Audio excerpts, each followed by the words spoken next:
What time is y'all leave? I was about to say it's the after hour spot that's not too far from Teresa. That's really nice. That a lot of people don't know about. So it's here in the I know the area. So, okay. All right. You got it there.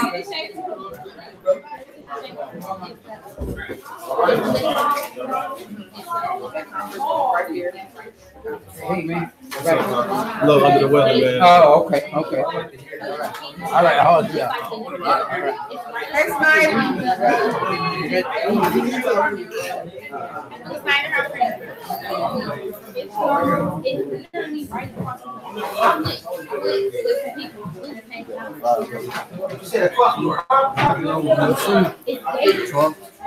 So you got that fire, brother? Thank you, sir. Man, my bad. I can't believe I clipped up like that. This probably looking at what scriptures I have highlighted. No, I highlighted in my that boy Jay-Z. You got any scriptures past Matthew?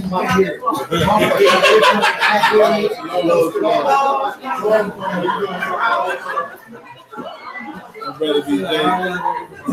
Brother Jay-Z and lessons. Give me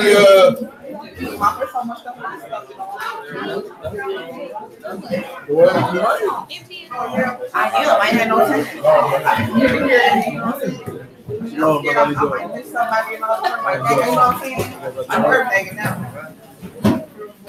Y'all ready to pray? Yes. All right. Did you get the link? You still need me to send you the link? You still need me to send you the link? Yeah.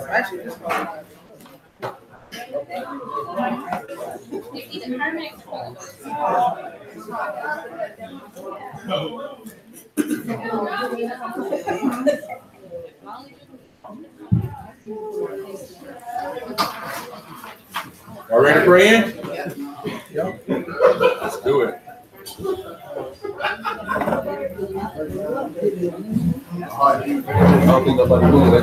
Everybody mute your phones. Let's pray in. For those of y'all that don't know, when we pray, face the east towards the land, towards Jerusalem.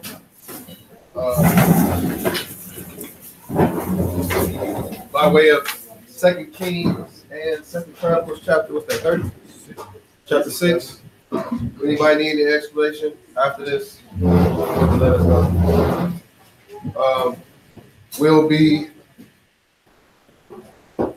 I'm going to read Deuteronomy chapter 6 and verse 4 in English, and then we're going to follow up with reciting it in Hebrew, and then we're going to read the commandments. Everybody good? Yeah. All right. All minds clear. This is Deuteronomy, or Devarim, chapter 6 and verse 4. Hear, O Yisrael, Yahuwah our Elohim, Yahuwah is one. Shema Yisrael. Shema Yisrael. Yahuwah Eloheinu. Yahuwah Eloheinu. Yahuwah Echad. Yahuwah Echad. This is Exodus, or Shemot, chapter 20, and verse 3. We will have no other mighty ones. We will have no other mighty ones. Against the Most High. Against the Most High. We will not make any carved image. We will not make any carved image. Or any likeness. Or any likeness. Of that which is in Shamayim above. That which is in Shamayim above. Or which is in the earth beneath. Or which is in the earth beneath. Or which is in the waters under the earth. Or which is in the waters under the earth. We will not bow down to them. We will not bow down to them. Nor serve them. Nor serve them. For Yahuwah El. For Yahuwah is a jealous El. is a jealous El. Visiting the wicked. Visiting the wicked. Of the fathers on the children. Of the fathers on the children. To the third and fourth generation. To the third and fourth generation. Of those that hate him. Those that hate him. Showing kindness. Showing kindness. Thousands of those. Thousands of those who love him. Who love him. Keep his commandments. commandments. And keep his commandments. We will not break the name. We will not break the name. Yahuwah to nothing. For Yahuwah. For Who Yahuwah. will not leave us unpunished. Will not leave us unpunished. Who brings his name to nothing. Brings his name to nothing. We will remember the Shabbat day. We will remember the Shabbat day. To keep it Kodesh. To keep it Kodesh. 6 days we will labor. 6 days we will labor. And do all our work. And do all our work. But the seventh day. But the seventh day is the Shabbat. Is the Shabbat. Yahuwah. Yahuwah. For in 6 days. For in 6 days. Yahuwah made Shammai. Yahuwah made Shammai. And the earth. And the earth. And the sea. And the sea. And all that is in them. And all that is in them. And rest the seventh day. And rest the seventh day. Therefore Yahuwah barak the Shabbat day. Therefore Yahuwah barak the Shabbat day. We will respect our father. We will respect our fathers. And our mothers. And our mothers. So that our days are long. So that our days are long. Upon the earth. Upon the earth. We will not murder. We will not murder. We will not commit adultery. We will not commit adultery. We will not steal. We will not steal. We will not bear false witness. We will not bear false witness Against our neighbor. against our neighbor. We will not covet. We will not covet anything. That is our neighbor. That is our neighbors. Father, Yah, we stand before you asking, Father, that you would incline your ear unto our prayers and accept our petition, Father. We pray and ask, Father, that you would be with us, allow your Ruach, Father, to dwell with us on this day, Father. To give utterance unto the speaker and understanding unto the hearer, so that we may be doers of your word. We pray and ask that your word will go forth without obstacle and uninhibited, Father, that it would be received with thanksgiving and gladness. We pray for anybody who is on their way and who may be in transit, Father, that you would allow them to make it here safely. Ultimately, we pray, Father, that we are able to gain some edification from your word today. And all these things we pray, Bashem Yahuwah, V'Kai Yehoshua Hamashiach, Ruach HaKodesh, so be it. So be it. Hallelujah. Hallelujah. Man. This one like this. Oh, no, that's right there.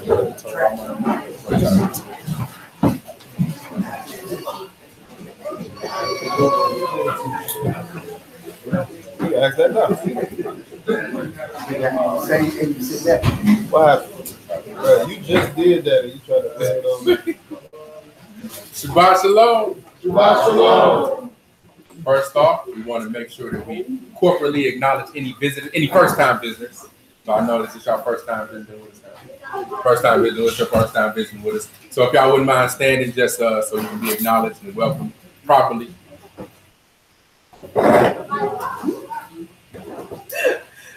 Shalom. Shalom.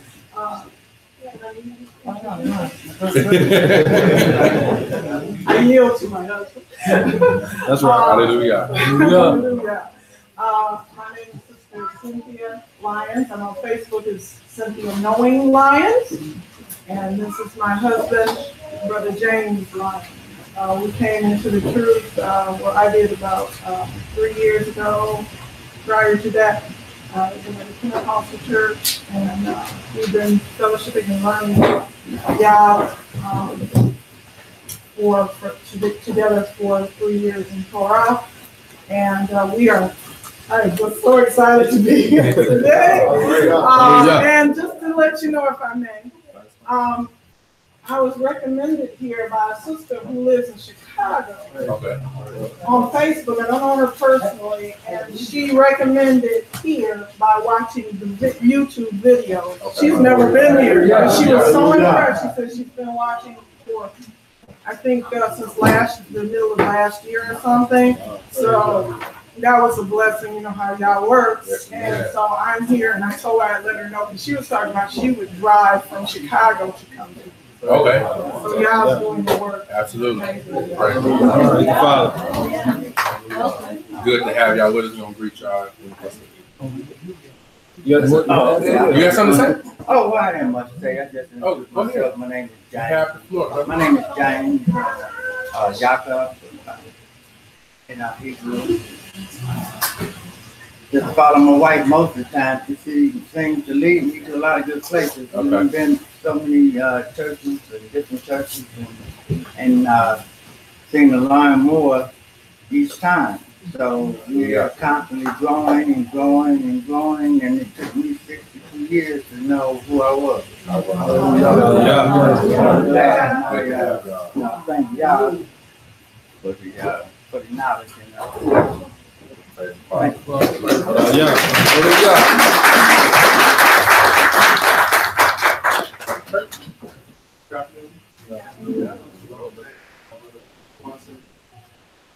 Good brother has I would be here. I'm happy to be here. going through this period of searching and learning. So I'm, here with an open heart, to do everything I need to get out of my journey, because it's important to me. Absolutely. What church you come out of? I was born and raised apostolic. Okay. Well, it's a pleasure to have you all with us today.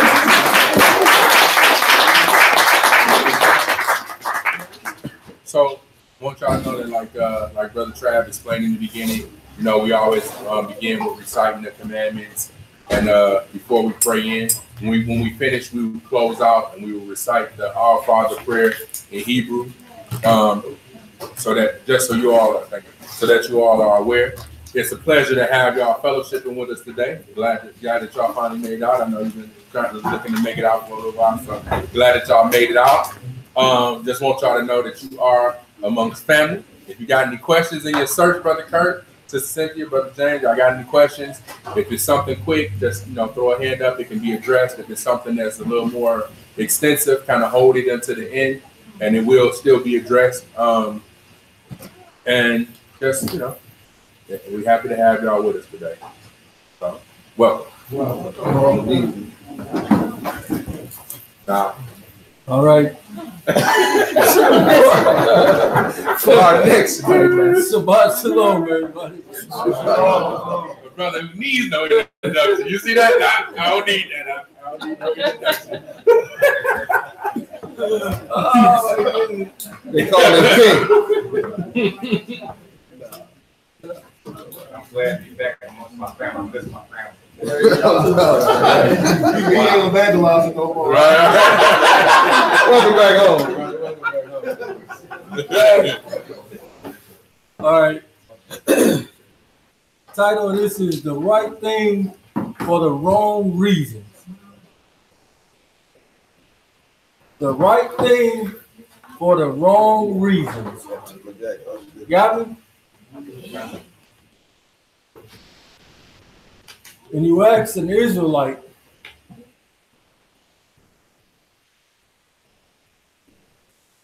what does it take to get into the kingdom? What's the response? The what? Keep the law, statutes, and commandments. Y'all agree with that? Keep the law, statutes, and the commandments. And you're good, right? All right. So we'll see some in a minute. So the first thing that you'll notice that most Israelites and most people that confess this faith is there is no love.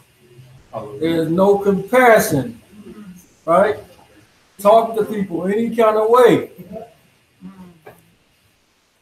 Let's get Isaiah 58:1.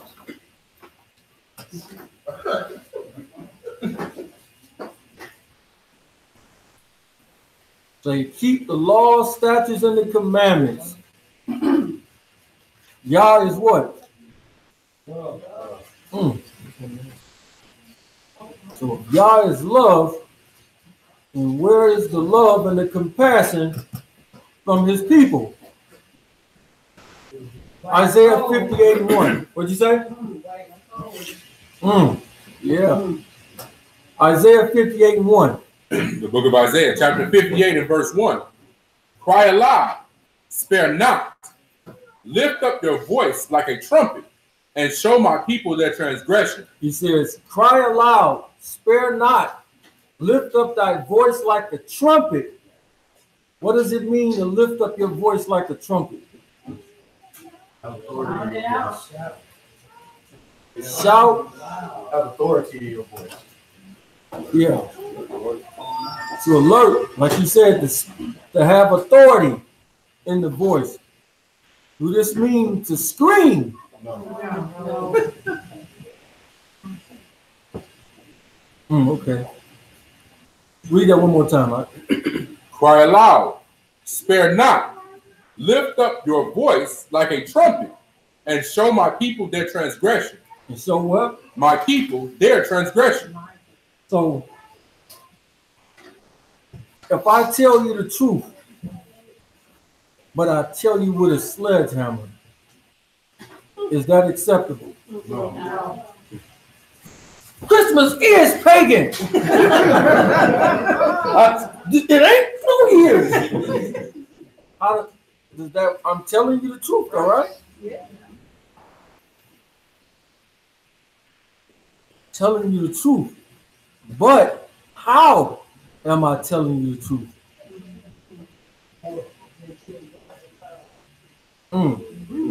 Probably gonna be able to survive the change if you do it today. 2 Corinthians 11:6. Book of 2 Corinthians, chapter 11 and verse 6. But though I be rude in speech. Though I be what? Though I be rude in speech. So it says, though I be rude in speech. Read. Yet not in knowledge, but we have been thoroughly made. So Israelites use this verse in conjunction with Isaiah 58 to cry aloud and spare not, to go out and scream on people, yell at them, and cuss at them. See, Paul said, though I be rude in speech, that rude don't mean to be mean to people. Let me get that right quick.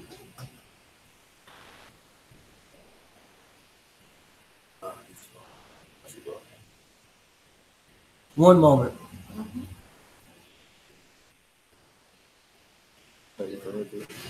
Yep. Let me see. I can't get that all seen. Do it on them too. Let's read it for me. So this says, though I be rude in speech. Up there at the top. Yeah. Yeah. All right, this comes from the word idiotes. This is the word for idiot in the English. Read. G2399. It says a private person as opposed to a magistrate, a ruler, or king. A common soldier as opposed to a military officer. So what Paul is actually saying in this scripture is that I'm not really learned. I'm an idiot in this actual language. Not that I'm mean. So when they use this verse to say, see, the reason why we go out and scream at people and tell them this stuff like this is because Paul said that he's rude. No, he's not saying that he's rude and mean. He's saying that I don't know this language that well. Read that verse again.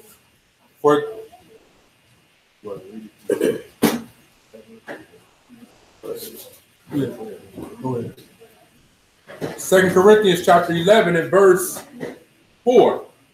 For if he that comes preach another Yeshua, whom we have not preached, or if he receive another Ruach, which you have not received, or another gospel, which you have not accepted, you might well bear with him. For I suppose I was not a whit behind the very chiefest apostles. But though I be rude in speech, yet not in knowledge. Yet not in what? Yet not in knowledge. Yet not in knowledge. So I'm an idiot. I'm not that learned in this speech, but not in my knowledge. I'm smart in this knowledge. So Paul is not saying to go out and be mean to people. So now when you go out and lift up your voice like a trumpet and talk down to people, right? Then they don't want to hear it, right? Get Galatians 4:16. The book of Galatians chapter 4 and verse 16. Am I therefore become your enemy because I tell you the truth? Oh, you told me the truth, but you beat me in the head with a sledgehammer to tell me the truth. Then you wonder why they can't get it. Of course they can't get it because it's your approach. Israelite approach is terrible. Every holiday that come up, everybody go in. Look at these stupid Christians celebrating all this junk, spending all this money. It's another way to do it. if you're going to actually reach them, they're not going to take it when you come off in this way. Read that again. Am I therefore become your enemy because I tell you the truth? Am I therefore become your enemy? See, look, he don't want to hear it. See that truth running him off. It's not the truth running him off. It's you. Your whole way, your whole approach is off. There's no love. There's no compassion in what you're doing. You ran him off. Proverbs 28:1.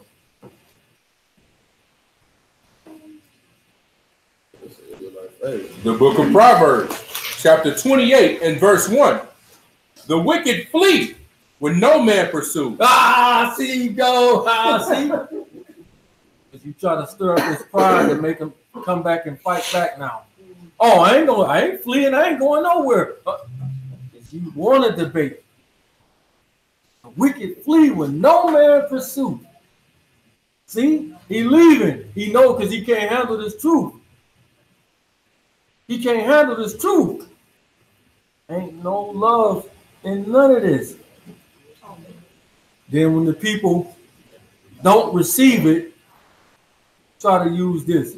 Matthew 10:24. The book of Matthew, chapter 10 and verse 24. The disciple is not above his master, nor the servant above his master. It is enough for the disciple that he be as his master, and the servant as his master. If they have called the master of the house Beelzebub, see, they was calling the Messiah these things. That's why they're against us. No, they're against you because of the way you coming off, because you're being a butthole. That's why they can't receive it from you. Because of the whole way that you are approaching the situation. You have no love, no compassion in what you are doing. Remember, the right thing for the wrong reason. What was the scribes and Pharisees known for? The law. This don't have no compassion. They feel like they was better than everybody. They was known for what? Feel like they was better than everybody. Feeling like they was better than everybody, right? And they kept what? Law. They kept the law to a T, to the letter. Right? What's wrong with keeping the law? Nothing. Nothing is wrong with keeping the law. The scribes and the Pharisees kept the law to the T, to the letter. Keep that in mind. They was known for fasting. They was known for doing good deeds. Prayers. What's wrong with these things? Nothing is wrong with these things. So these scribes and Pharisees was known for keeping the law. They was known for doing good deeds. They was known for fasting and praying and all these things, which are actually good things. But let's see something. Matthew chapter 6, verse 1. The book of Matthew, chapter 6, and verse 1. Take heed that you do not your alms before men. Before who? Before men. To be seen of them. To be what? To be seen of them. To be seen of them. So everything that you're actually doing, it's the right stuff, but it's for the wrong reasons. It's for a show. Read. Otherwise, you have no reward of your Father which is in Shamayim. Therefore, when you do your alms, do not sound a trumpet before you. When you what? When you do your alms, do not sound a trumpet. Do not sound a trumpet. Don't announce that you're about to give out turkeys. Don't announce it. Because you just made it null and void. Everything that you're doing. Right? So the drug dealer goes with the same money that he poisoned the community with, right? And buys up some cheap turkeys that he got from somewhere and give it out on Thanksgiving, and all the people look at him like he a good guy, right? Boy, Black Mike, that boy's something else. That boy's something else, man. You see that? He ain't really a bad guy. He just got to do this because, you know, they wouldn't give him a normal job. You know what I'm saying? He didn't want to work for that white man, so, you know, so he decided to poison his own people. Well, hey, remember on that thing, he bought everybody shoes too. Right thing, wrong reason. Read on. Therefore, when you do your alms, do not sound a trumpet before you, as the hypocrites do in the synagogue and in the streets. As the hypocrites do. Go ahead. That they may have glory of men. Truly, I say unto you, they have their reward. You got your reward. Read. But when you do alms, let not your left hand know what your right hand have done. What? That your alms may be in secret. Do it in secret. Give away something and don't come out and make an announcement. Because when you make the announcement, it's letting you know that you want praise from men. Oh, that's a good guy, man. Yeah, that's a good guy, man. You know, he just gave away all that stuff. Read on. And your Father, which sees in secret himself, shall reward you openly. And when you pray, you shall not be as the hypocrites are, for they love to pray standing in the synagogues and in the corners of the streets. We're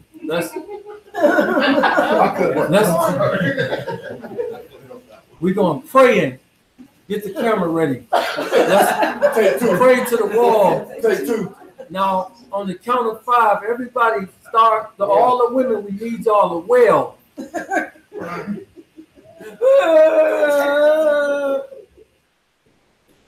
said 5.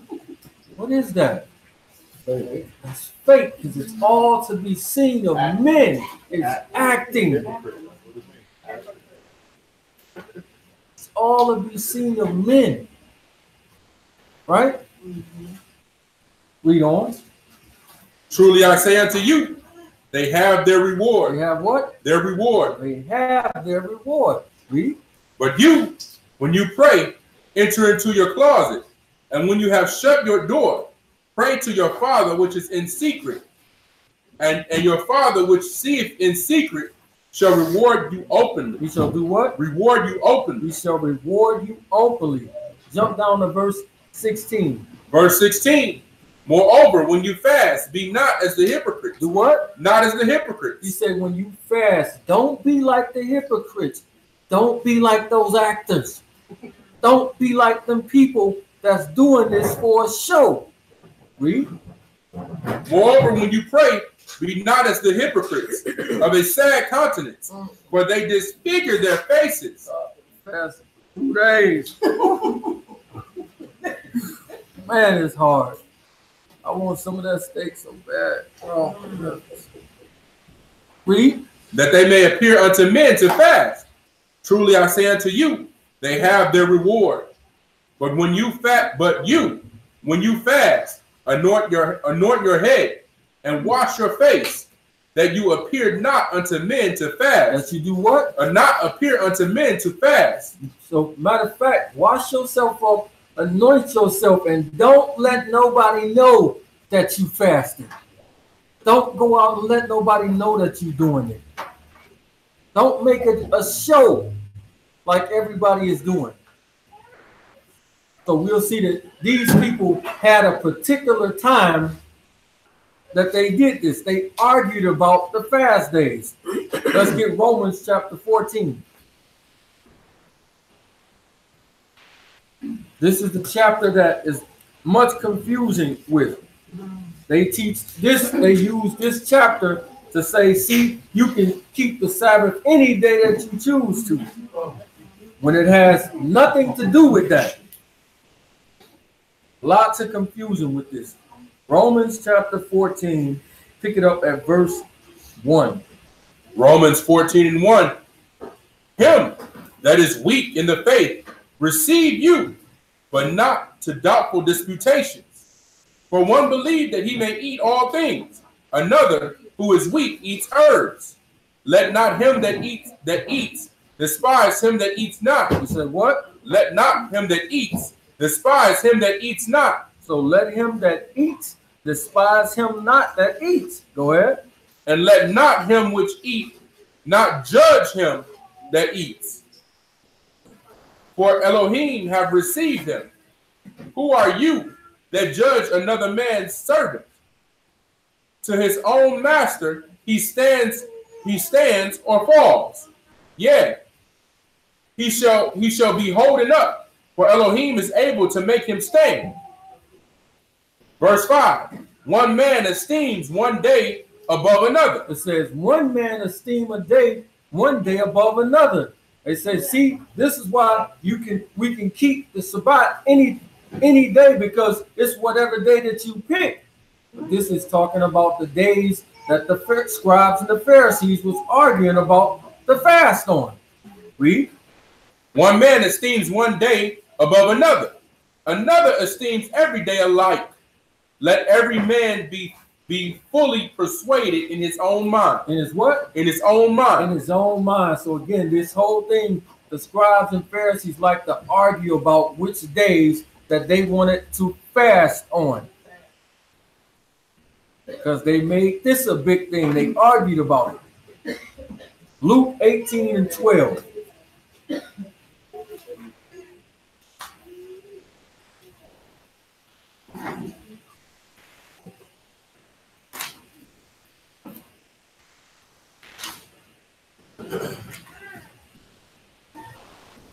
The book of Luke, chapter 18 and verse 12. I fast twice in a week. I do what? I fast twice in a week. So he's letting you know that two days a week I fast. And he's proud of it. He brags about it. Because again, as you can see, they argued about the days. So I fast twice a week. Again, all these things are good. The scribes and Pharisees was known as strict law keepers. So they could go down the box with the commandments and say, I don't have nobody before Yah. Check. I have never made a graven image in my life. Check. I have never bowed down to it because I never made one. Check. I keep the Sabbath every week. Check. I honor my mother and my father. I buy them a gift every Mother's and Father's Day. Check. All right. I have never killed a man. Check. I don't steal. Check. I don't commit adultery. Check. I don't lie. Check. Right? They can go down the box and every commandment, you can check it off in this way. Right? That's what the scribes and Pharisees can do. Because with this, you can say that you get away with it like this. We went over the other commandments in another lesson before. So I'm going to pick it up on the first two. So I'm going to pick it up at taking his name in vain. Exodus 20 and verse 7. The book of Exodus, chapter 20 and verse 7. You shall not take the name of Yahuwah, your Elohim, in vain. Do what? You shall not take the name of Yahuwah, your Elohim, in vain. You shall not take the name of Yahuwah, your Elohim, in vain. So if the scribes and Pharisees never openly sinned or broke these things, how did the scribes and Pharisees take his name in vain. You're doing it for the wrong reason. What? Keeping the commandments for the wrong reason. I'm saying how? They represent us. We can see. Let's get Luke 18:11 again. Luke chapter 18 and 11. The Pharisee stood and prayed thus within himself. He did what? Prayed this within himself. Within who? Himself. Within himself. Go ahead. Elohim, I thank you that I am not as other men. So notice it says he prayed within himself. What's the first thing that pride is about? Self, right?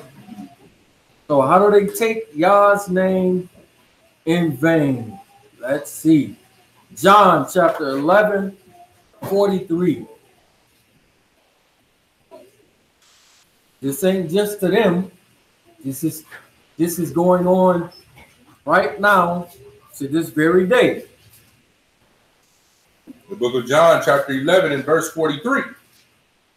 And when he thus had spoken, he cried with a loud voice, Lazarus, come forth. And he that was dead came forth, bound hand and foot with grave clothes. This is Messiah doing this miracle of bringing Lazarus back from the dead, right? In front of everybody. Read. And his face was bound about with a napkin. Yeshua said unto them, loose him and let him go. Then many of the Hebrews which came to Mary and had seen the things which Yeshua did, believed on him. They did what? Believed on him. They believed on him. After they saw this, that's the God. Read. But some of them went their way to the Pharisees. To who? To the Pharisees. To the Pharisees. Read. And told them what things Yeshua had done. Then gathered the chief Kohen and the Pharisees. The chief priest and the Pharisees, go ahead.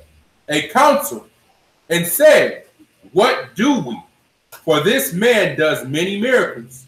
If we let him thus alone, all men will believe on him, and the Romans shall come and take away both our place and nation. So they was worried about losing something. They was worried about losing their place or their reputation, something that they had builded. They was worried about losing it.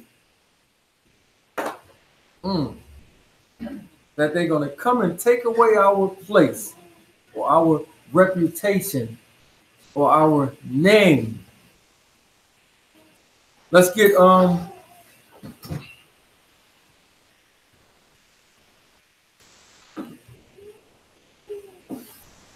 Matthew 15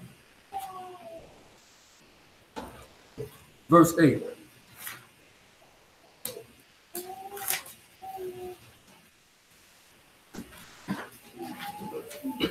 The book of Matthew, chapter 15 and verse 8.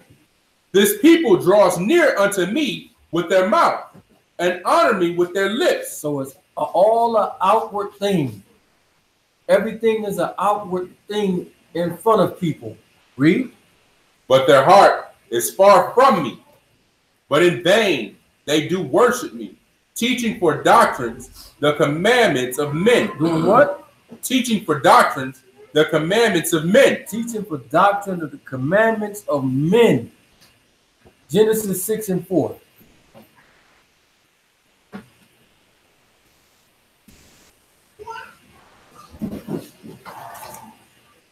From the beginning, it was on this.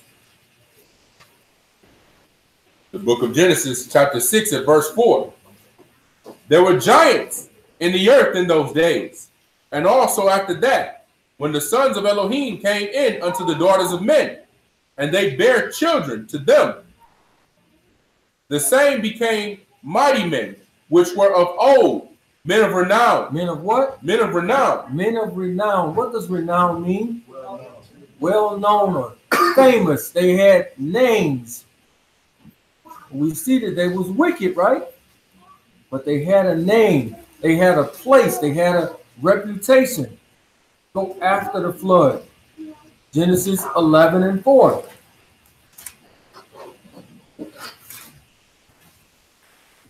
Book of Genesis, chapter 11 and verse 4. And they said, go. Then they said, go to. Let us build us a city and a tower whose top may reach unto Shamayim. And let us make us a name. Let us do what? Let us make us a name. Let us make us a name. So the way that you take, they took and make your name in vain is because they are worried about their own name. I got to get my own name out there. So now it's this group, home of the truth. If you ain't a part of this group, you ain't in the truth. You ain't got no truth if you're not a part of this group. If they trying to get their name out there, you neglect Yah's name for your own name. Second Chronicles 26:8.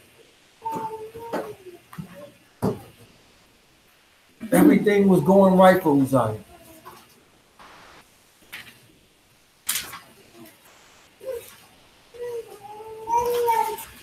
Matter of fact, pick it up at verse 4.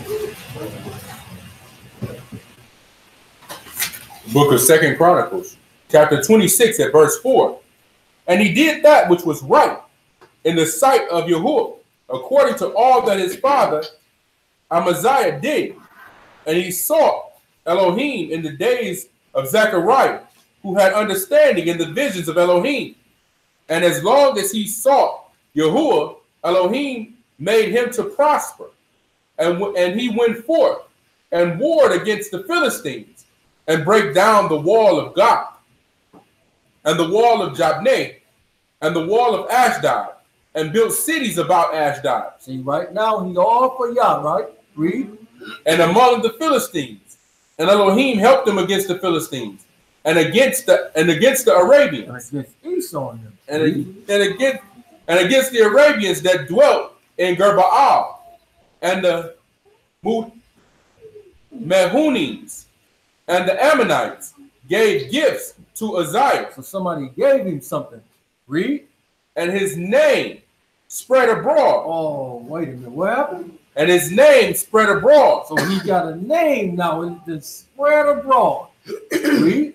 Even to the entering in of Egypt. Man, they know me all the way to Egypt. My name brings bells out here, boy. Right? For he strengthened himself exceedingly. He did what? He strengthened himself exceedingly. Y'all strengthened him exceedingly. For he strengthened himself exceedingly. So he got his name known. He started doing it himself. Read. Moreover, Uzziah built towers in Jerusalem at the corner gate and at the valley gate. I'm building up the hood back. We buying back the hood. Yo, we gotta buy back the hood. Get a couple little rental. Buy back the hood, baby. You know what I'm saying? And at the turning of the wall, and fortified them. Also, he built towers in the desert, and digged many wells, for he had much cattle, both in the low country and in the plains. Husbandmen also, and vine dressers in the mountains, and in Carmel, he loved husbandry. Moreover, Uzziah had a host of fighting men that went out to war by hands. By what? By bands. By bands. So Uzziah is popping right now. He's the guy. He's lit. Jump down to verse 16. Verse 16. But when he was strong, his heart was lifted up. It was what? His heart was lifted up. His heart was lifted up, so he got a name for himself. And once you get your own name and you're trying to push your own name, you forget about God's name. You take it in vain. And you go and start doing your own thing. You start adding your own ways to it because you think God's way ain't perfect enough no more. When he told you my law is what? Perfect. You put your own spin on it because you start following your own heart. I got to get my own name. Oh, bellows effect on the clip. Oh!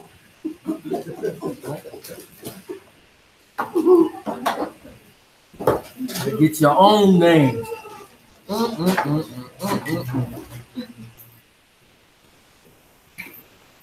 So, remember Hezekiah when he got sick? It would have actually been better for Hezekiah to actually die at that moment when he was about to die. Because soon as y'all let him live, what'd he do? Inside pool, outside pool, tennis courts. Turn up. 15 years. Yep.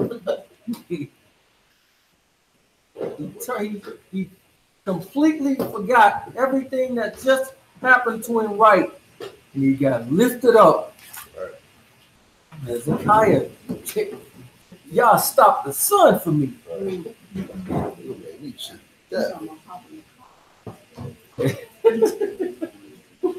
Exactly.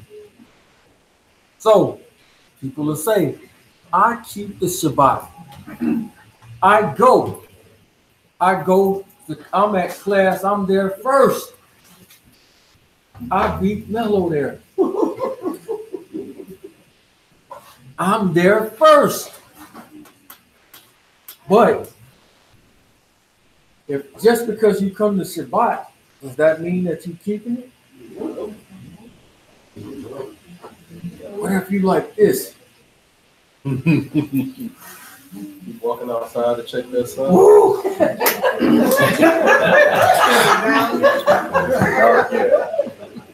Hey, is it dark yet?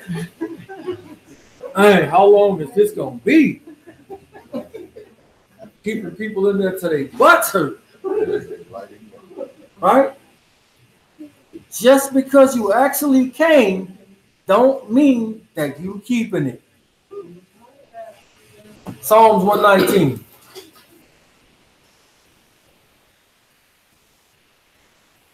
Verse 47.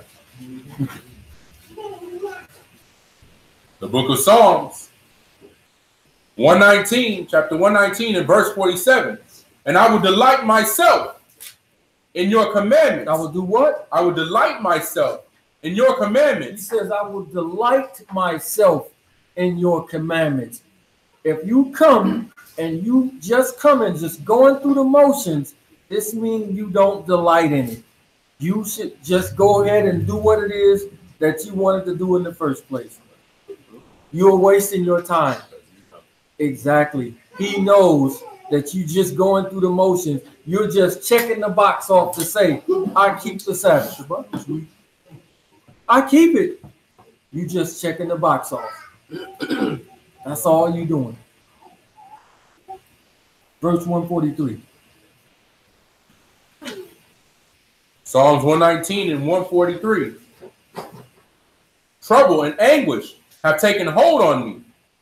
Yet your commandments are my delight. But yet your commandments are my delight. Even in trouble, he still say, the commandments are my delight. So again, if you're just going through the motions with it, you might as well stop. Just go do what your heart desires anyway, because you're wasting your time. You can fool us, you can't fool him. You and him know. All right? So again, we'll say, just because I don't take a brick and hit him in his head and kill him, that I'm good, right? Every commandment has a do side and a don't side, an opposite to it. Every one of them. You need to know the opposite side of these commandments. So one will say, I have never killed a man in my life. Thought about it?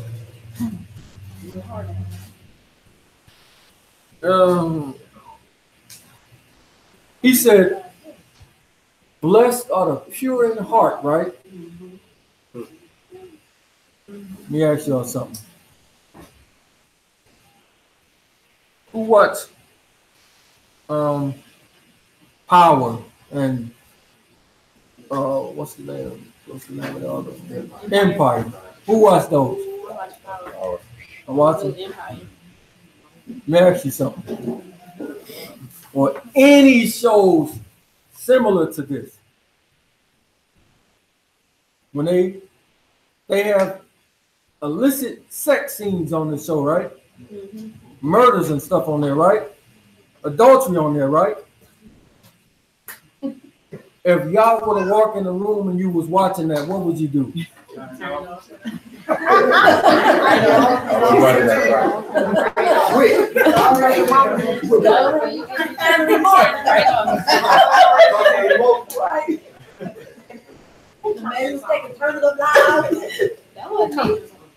Right, who turned this on?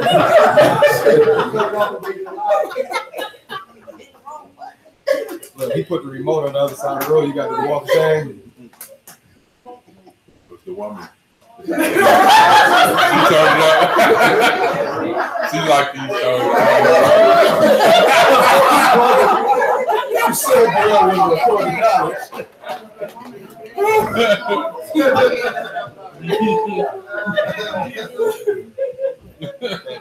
That's what you got to stop and actually think about. If he walked in there while that's going on, wow, what's her name? Angela and Ghost. And what's the other lady? While Tasha is committing adultery, right? And y'all walk in there and sit down.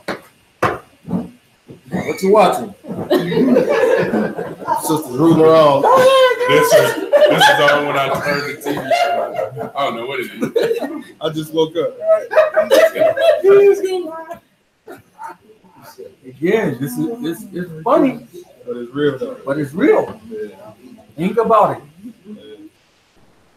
Think about that. If he actually walked in, but he don't gotta walk in because he actually see it.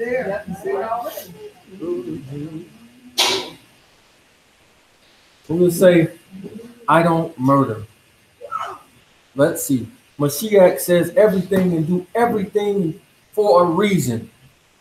Matthew chapter 22, verse 35. He's going to make it where you can't check the boxes on. Matthew chapter 22, verse 35. The book of Matthew, chapter 22, and verse 35. Then one of them, which was a lawyer. Which was what? Which was a lawyer. Which was a lawyer. This means this guy was well studied in the law. Well studied in the law. Read. Asked him a question, tempting him. Doing what? Tempting him. Tempting him. I studied the law. Catch you up. Go ahead. And saying, Master, which is the great commandment in the law? Yeshua said unto him, you shall love Yahuwah your Elohim with all your heart, and with all your soul, and with all your mind. This is the first and great commandment. This is what? The first and great commandment. This is the first and the great commandment. Read. And the second is like unto it. You shall love your neighbor as yourself. On these two commandments hang all the law and the prophets. Do what? On these two commandments hang all the law and the prophets. Hang all the law and the prophets. So you shall love your neighbor as you love yourself. Now, just because I don't hit him in the head with a brick, do that mean I love him as I love myself? See, he flipped it. He took it and made it personal to show you what was really intended by it. Now, since he put it in this way, you can't just go down and check the boxes off and say that you actually keep it. Right? Because again, the first thing when you ask Israelites, how do you make it to the kingdom? We all say, keep the laws, statutes, and the commandments. But are you really keeping it? Are you really doing it? Or is it just lip service? We'll find out.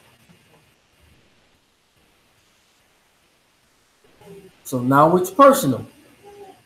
Matthew chapter 5, verse 21. The book of Matthew chapter 5 and verse 21. You have heard that it was said by them of old time, you shall not kill. You shall what? You shall not kill. You shall not kill. No, I ain't never killed a man. Read. And whosoever shall kill shall be in danger of the judgment.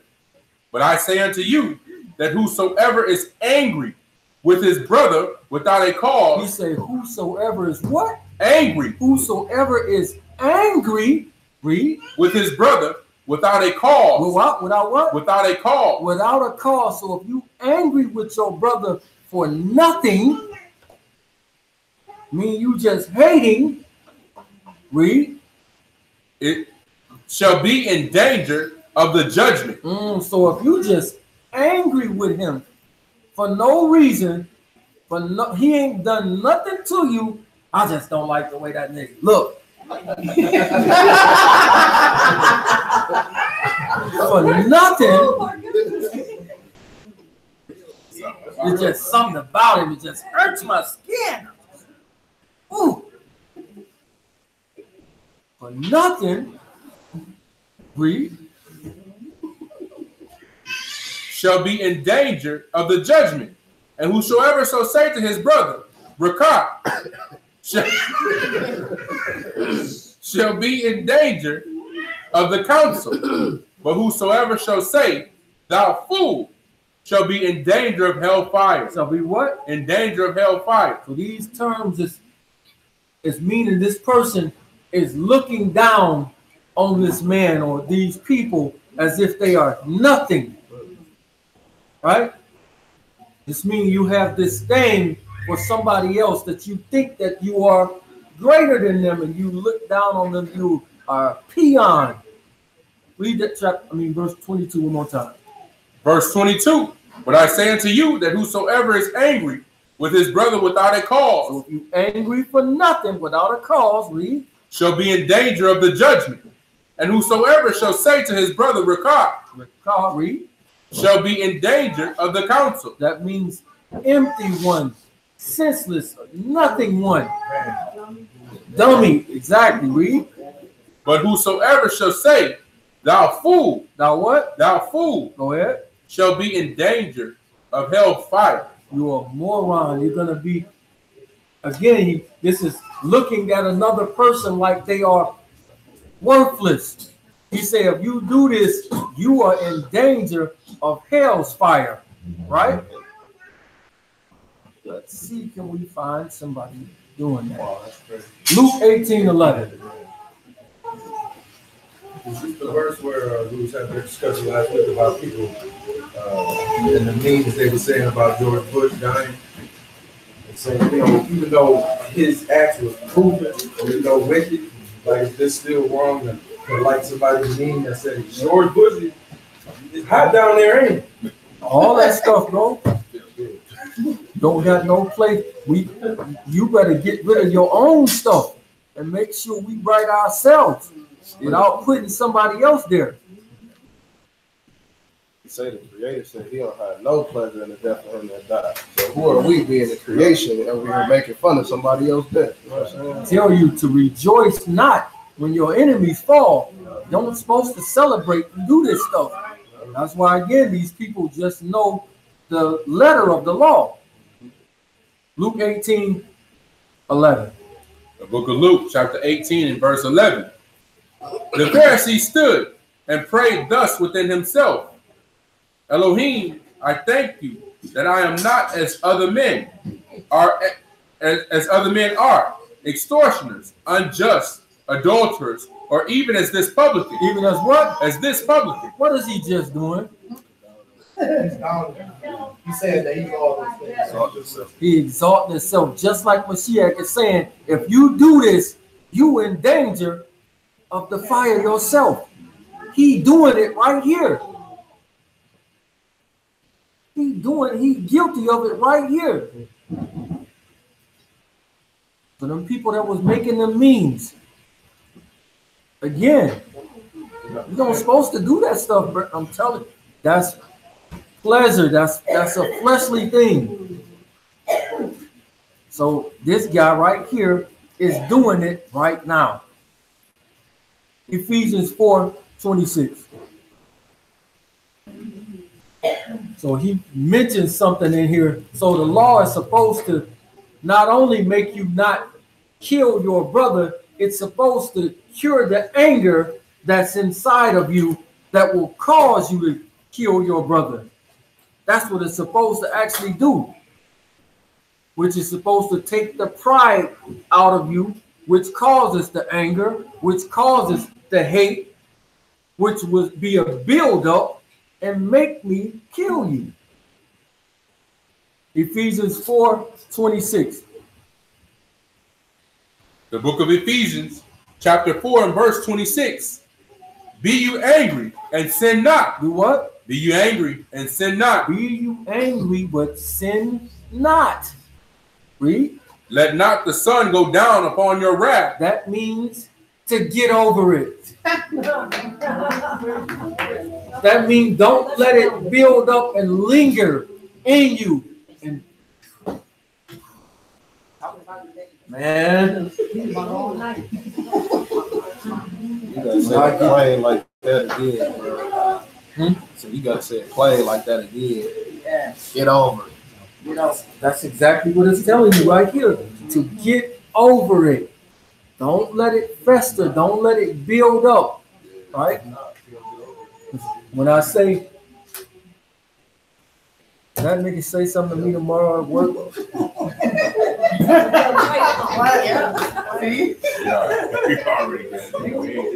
As soon as he say something to me, the first thing I'm going in his grill.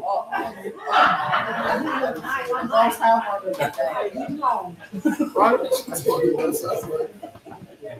Who done felt like that before?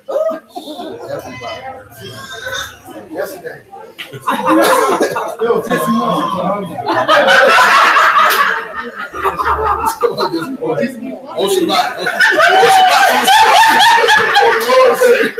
Oh, yeah, man.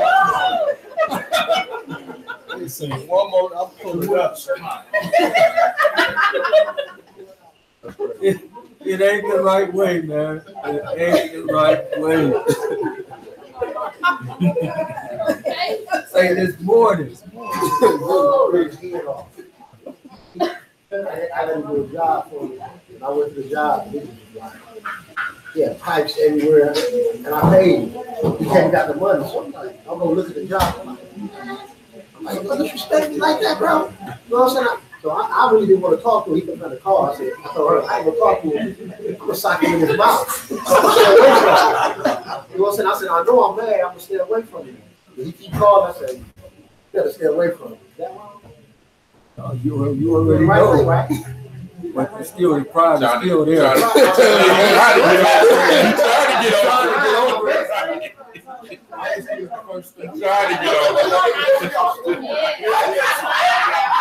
You in the right path.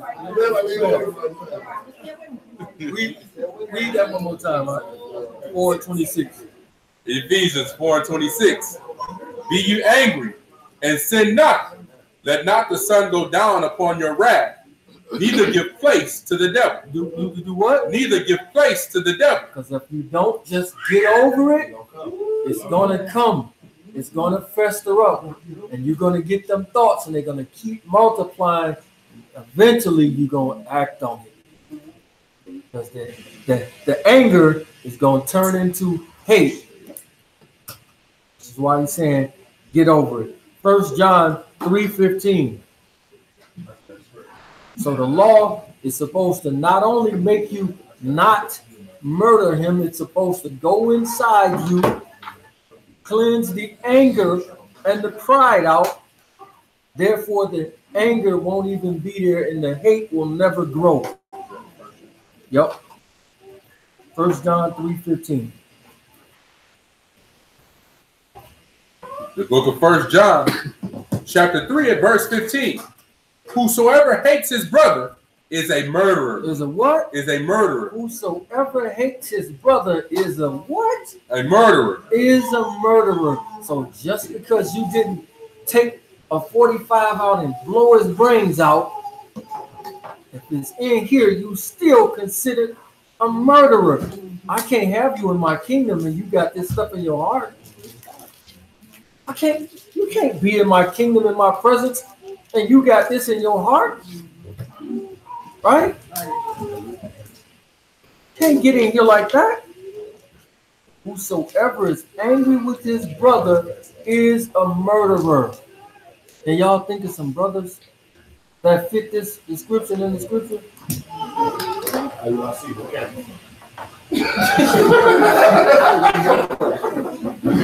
Cain and Abel comes to mind off the rip. So, what's some reasons that you will hate somebody or somebody will hate you? Envy. Jealousy, envy. So, pride is always there, right? So, somebody will be in our club days, right? I know nobody don't do that no more. In the club, right? They have a red rope, right? A velvet rope. If Trav can get on this side of the velvet rope, right? And I can't get on this side of the velvet rope. What does that make him feel like?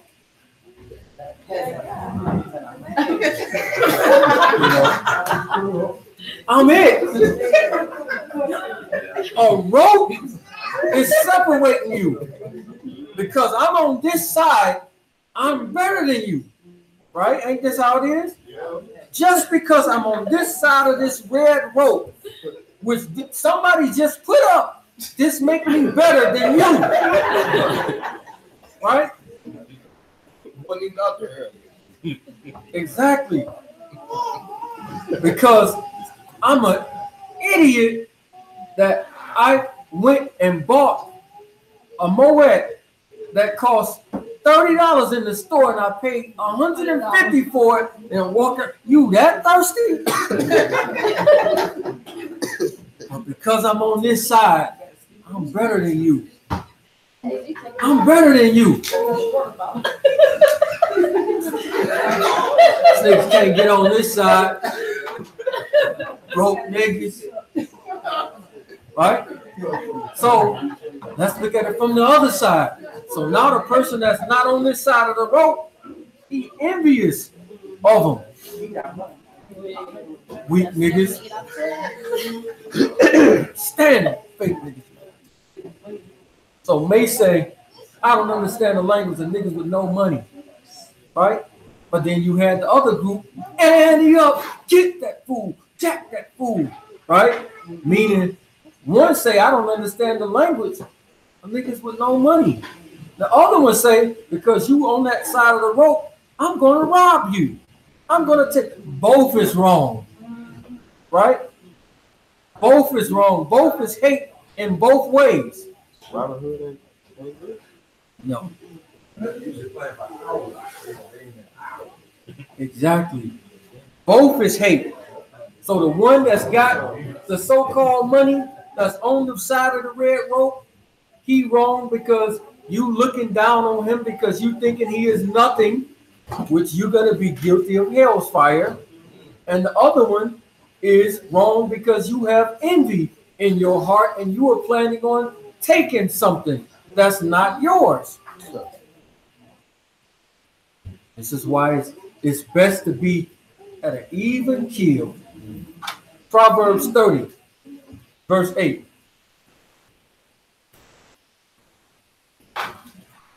Proverbs 30 and 8.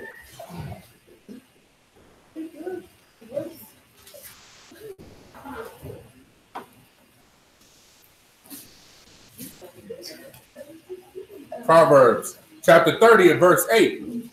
Remove far from me vanity and lies. He said, do what? Remove far from me vanity and lies. Remove far from me vanity and lies. Read. Give me neither poverty nor riches. Don't give me what? Poverty nor riches. Don't give me neither one of them.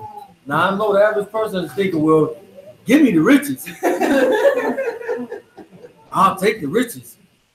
So the big game gonna be 400 million. I'm going to play that boy.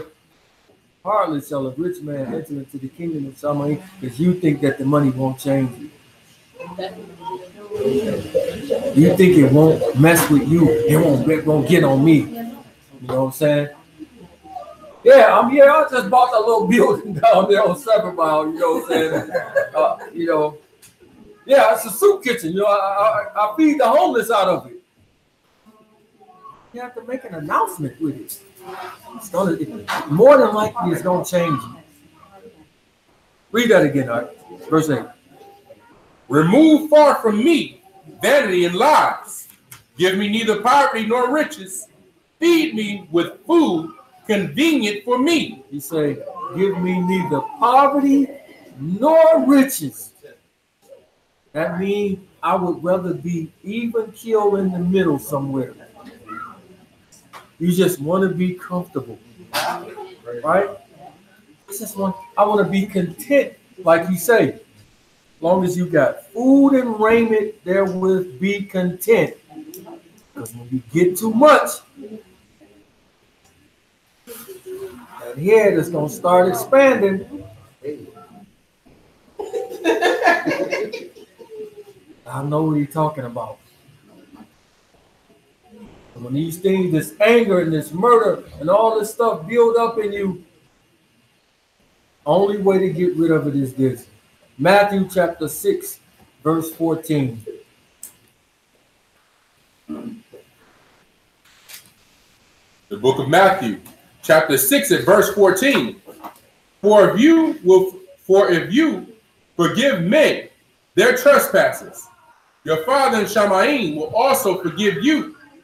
But if you forgive not men their trespasses, neither will your Father forgive your trespasses. So the whole thing, the opposite of murder or this anger is to be forgiving. We went over this. Why is it so hard to forgive? Pride. It won't let you. But you gotta do it. Sam, I hold grudges on people. That's just how I am. That's just me. I mean, you gotta take me how I am. You sure? Sure, we gotta take you how you are. Because if you don't forgive, then guess what? Y'all ain't gonna forgive you. I can't have you with that type of heart in my kingdom. You can't come in here with that.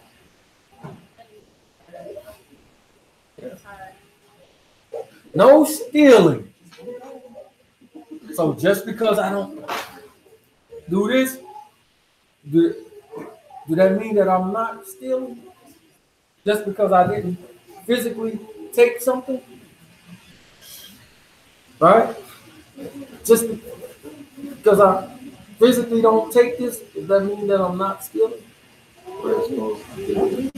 What's the opposite of stealing? Giving. So instead of doing this, you should be doing this. But what if you don't do that?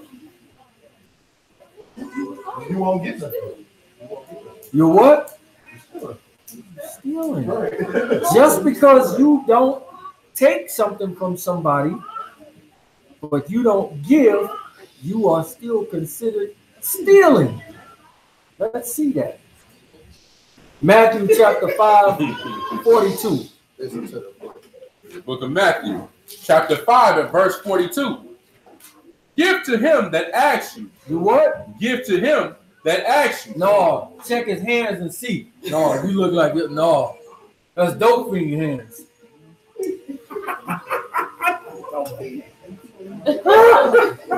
Read it again.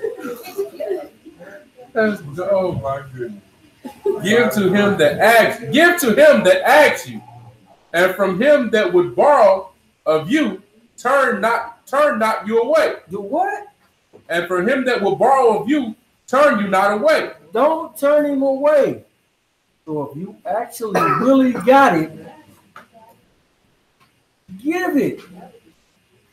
He says, when you lend to men, y'all gonna pay you back.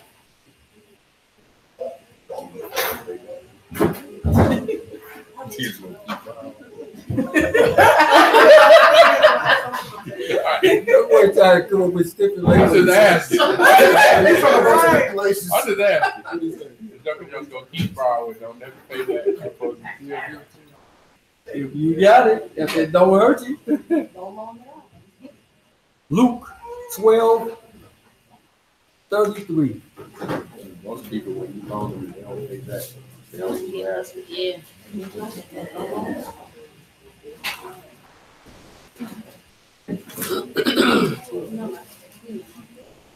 33. The book of Luke. Luke chapter 12:33.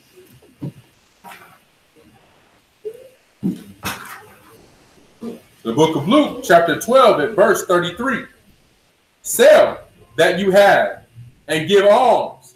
Provide yourselves bags which wax not old, a treasure in Shamaim that fails not, where no thief approaches, neither moth corrupts. So again, if you actually have it, so I don't want nobody feeling all stressed out. If you know that you don't have it, then don't give it. That's simple enough. And I know somebody said, but what if I only got $5? You want $5. Exactly. You and y'all know if you actually got it. Again, you and y'all know if you actually got it. You heard the term, it is better to give than what? Receive. Why is that? If you got it, that means you got it to give. You're not the one that's in need. That's why it's better to give than to receive. But everything is twisted around. I want to get from everybody. I want to get. No giving. No giving.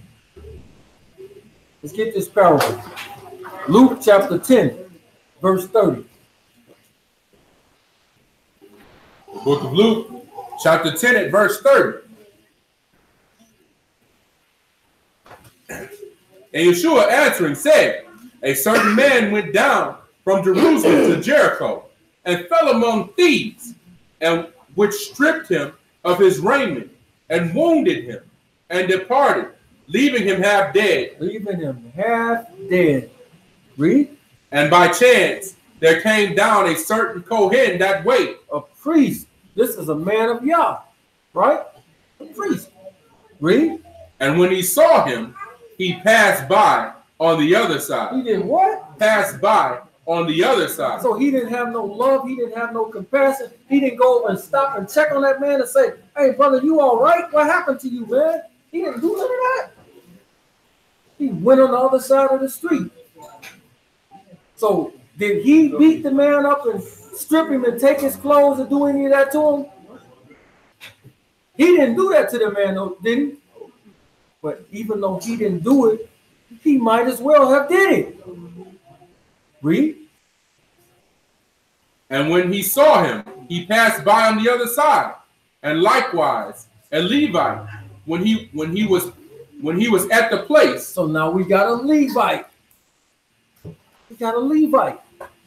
Another person that's supposed to know the law. Read.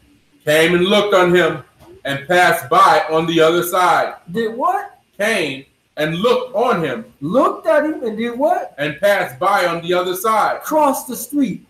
He got nothing to do with it. Read. But a certain Samaritan, as he journeyed, came where he was. And when he saw him, he had compassion on him. He had what? He had compassion on him. He had compassion on him. So the priest and the Levite didn't have no compassion on him.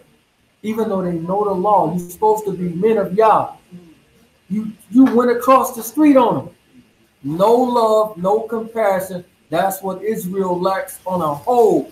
No love, no compassion. I'm going to tell you the truth. I'm going to beat you over your head with it. Then when you flee away from me, I'm going to say, am I become your enemy because I tell you the truth? Read. You're at verse 33. 34. Verse 34. And went to him and bound up his wounds. He spent his time and his money. Read. Pouring in oil and wine, and set him on his own beast, and brought him to an inn, and took care of him. He did what? And took care of him. And he took care of him.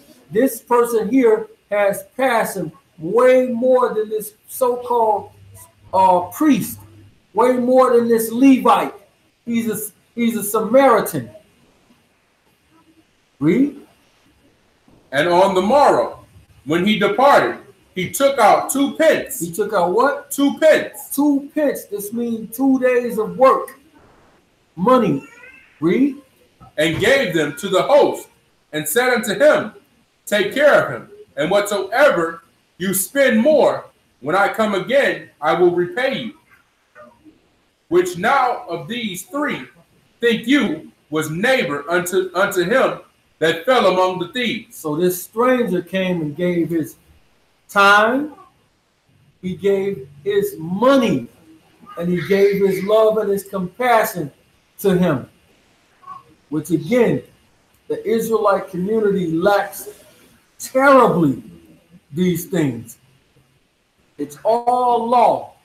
The church is all love. You got to come and bring these things actually together. Just like that scribe and that Pharisee. The scribe and the publican. One confessed his sins, but he didn't do the other ones. One was boastful and proud and arrogant, but he did the work. So you need to be humble and confess your sins, but you need to do the works. So both of the men together would be the perfect person, the perfect man, if you put them together. Right? So we see that this man, who was a Samaritan, came and took care of him. Let's go to the law. Leviticus 19. So just because you don't physically take something from somebody does not mean that you are not a thief. Leviticus 19:9. The book of Leviticus, chapter 19 and verse 9. And when you reap the harvest of your land, you shall not wholly reap the corners of the field, neither shall you gather the gleanings of your harvest. And you shall not glean your vineyard, neither shall you gather every grape of your vineyard. You shall leave them for the poor. You shall do what? You shall leave them for the poor and strangers. So what if you put a fence around your field? An electric fence around your field. And you don't, or you go out and take every grape, every sheep, everything that's out there. This is my field. I planted this. This is my stuff. What are you guilty of? You still stole. See, the Mashiach put that thing in a way that you can't check the box off no more. You still a thief. So what if you say, I didn't lie on nobody. So if you know the truth about a situation and you watch an innocent man go to prison, what are you? Guilty of it. You still a liar. That's why he came and made it personal. So you can't just check the boxes off no more. It's the letter of the law and the spirit of the law. Most our people is just keeping the letter of the law, but not the spirit of it. That's why we lack what's called the fruits of the spirit. And it's all beat people over the head. Go ahead, let's do it. Leviticus chapter 5 and verse 1. So we got a campaign through the hood that says, stop snitching. Don't snitch, right? That's completely against God's law. Completely against his law. Read. And if a soul sin and hear the voice of swearing, and is a witness. And is a what? And is a witness. And is a witness. So you see a crime take place. Somebody get murdered or a woman get raped or whatever the case may be. And you see it and you a witness to it. Read. And is a witness, whether he have seen or known of it. If he do not utter it, then he shall bear his iniquity. So if you don't, and you stop snitching and you do what they say, guess what? Sin is coming on you. It's coming back to you. So even though you didn't do it, it's still coming back on you. That's why Mashiach put that thing out here like this. Let's go to Matthew chapter 5. We're almost done.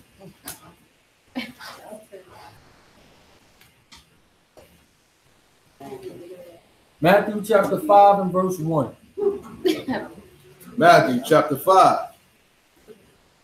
and verse 1. And seeing the multitudes, he went up into a mountain, and when he was set, his disciples came to him. So he was in front of a multitude of people while he's saying these things. So from 1 to 9, this is about the type of a person that's going to be in the kingdom. We'll read a couple to you. Our voice is messed up. Go ahead, read. Pick it up where you at. And he opened his mouth and taught them, saying, increased are the poor in Ruach, but theirs is the kingdom of Shamayim. So if you're this type of person, you will be in the kingdom. Read. Increased are they that mourn, but they shall be comforted. Increased are the meek, but they shall inherit the earth. Increased are they which do hunger and thirst after righteousness. Which hunger and thirst after righteousness. Read verse 8. Verse 8. Increased are the pure in heart, but they shall see Elohim. So if you're not pure in heart, you won't what? See. You don't get to see God. If you're not pure in heart. So, like I said, from verse 1 to 9, it's about the type of a person that will be in the kingdom, right? Then, from the next couple of verses on, from 10 to 16, it's talking about if you are this type of person, how people will treat you. They're going to be mad at you and treat you evil. In fact, we're going to read a little bit of it. Read verse 10. Verse 10. Increased are they which are persecuted for righteousness' sake, but theirs is the kingdom of Shamayim. One more.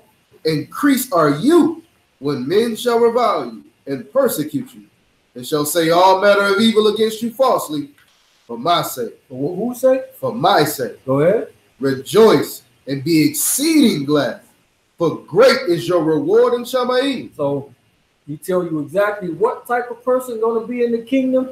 Then he tell you how people are going to treat you when you are this type of a person.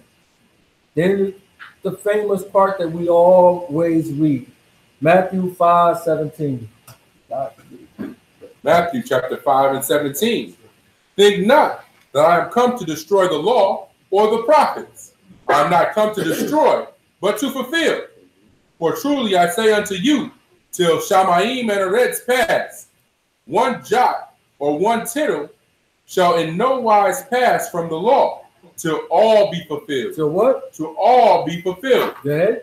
Whosoever therefore shall break one of these least commandments, and shall teach men so, he shall be called the least in the kingdom of Shamayim. He shall be called the least in the kingdom of Shamayim. It means this person is in there. This don't mean that they don't make it. It means that they are in there. It's levels to the kingdom. Read. But whosoever shall do and teach them, the same shall be called great in the kingdom of Shamayim. So this one is great in the kingdom. Remember we went over this? One person to have 5 cities. One person to have 10 cities. Greater. Go ahead. You have heard that it was said by them of old time. Verse 20. I'm sorry. For I say unto you that except your righteousness shall exceed the righteousness of the scribes and Pharisees, you shall in no case enter into the kingdom of Shamayim. So right here he distinguishes. He says, unless your righteousness shall exceed the righteousness of the scribes and Pharisees, you shall in no case enter into the kingdom of Shamayim. Now remember, while he's teaching this, it's a multitude of people out there. How do they look at the scribes and Pharisees? Like they are the greatest. So he just say this chilling statement right here, that if your righteousness don't exceed these people that you look up to and think is it, you won't get into the kingdom. Let's put it in layman's terms, right? A guy that played basketball say, I'm finna get into the league. And Mashiach say, unless you as dominant as Shaq, unless you a killer like Michael Jordan, unless you like great out of high school like LeBron, unless you can pass like Magic, unless you can shoot like Steph, all in one person, you shall in no wise enter into the kingdom. I'm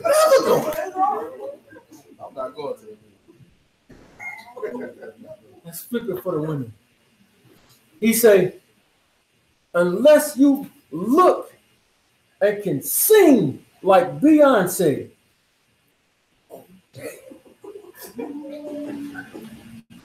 and you look like Halle Berry, and you're not worthy to wear a dress, and you're not shaped like a Coke bottle, you shall in no wise enter into the kingdom. Oh, that's what it's like when he's telling these people, because they look at the scribes and Pharisees like they are it. To them, the scribes and Pharisees is that deal. It's just no different than our people right now. They think these people in the camps is that deal. Right? They think this is it. Matthew chapter 23.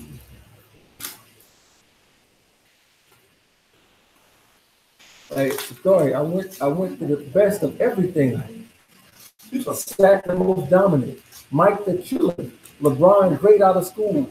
Everything. Steph the best shooter. I gotta put it in. I thought that was gonna be like number 1 or 2 though. You know what I'm saying? You gotta be the last. Gotta put it in there. Matthew chapter 23. And he don't hear his name? Come to get for. Oh, we're gonna pick it up there. Pick it up at verse 1. The book of Matthew, chapter 23, and verse 1. Then spake Yeshua to the multitude and to his disciples, saying, the scribes and the Pharisees sit in Moses' seat. They sit in Moses' seat. That's a big thing. You sit in Moses' seat. Read. All therefore whatsoever they bid you, observe, and that observe and do. But do not you after their works, for they say and do not. For they do what? They say and do not. For they say and they do not. It's lip service. For in vain they do worship me for teaching the commandments of men. Read.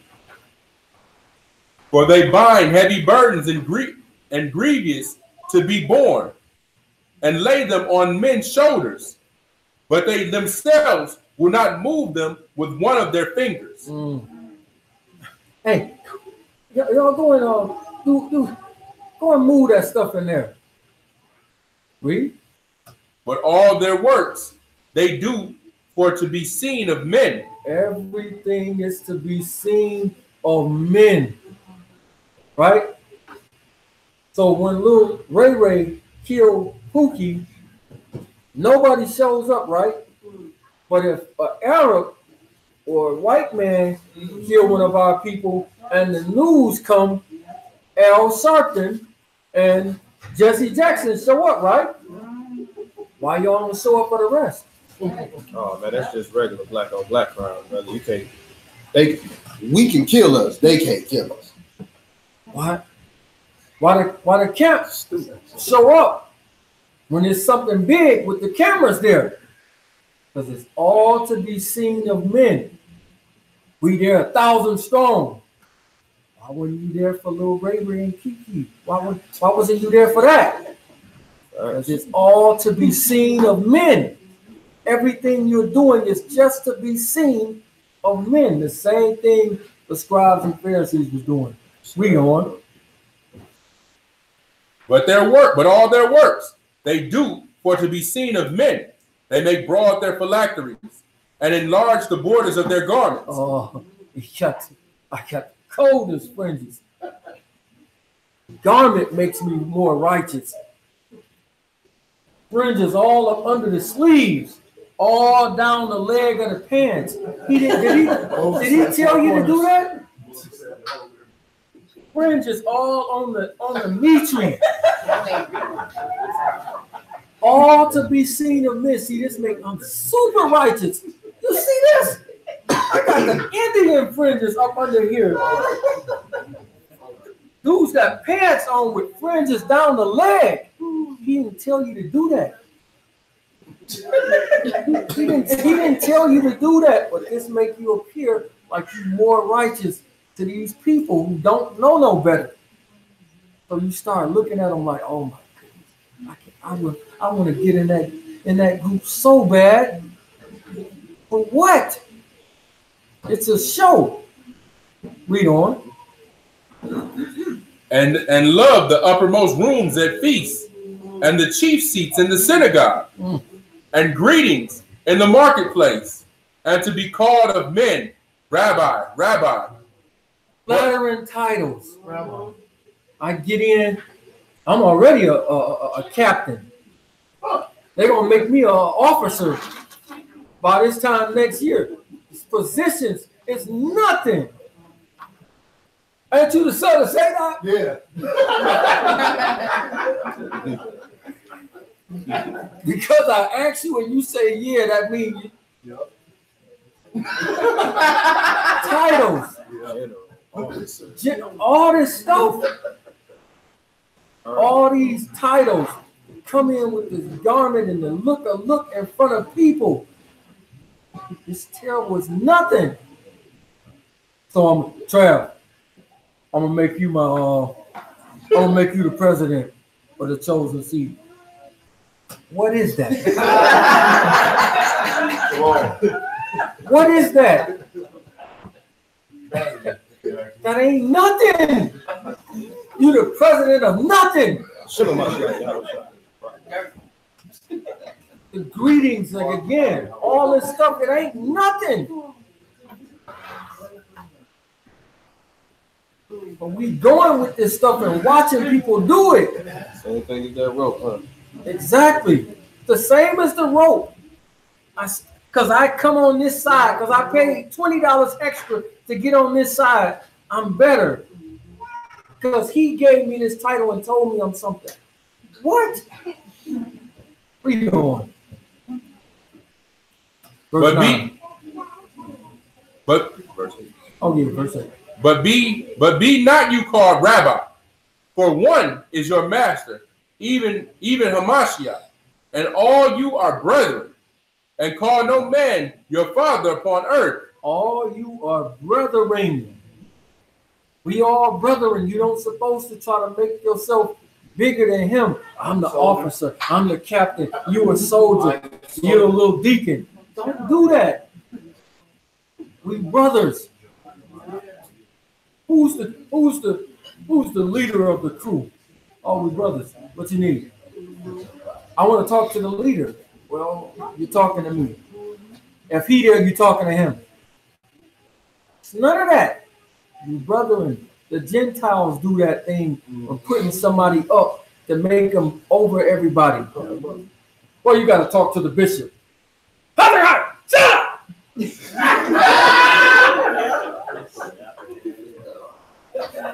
What? Talk to the bishop?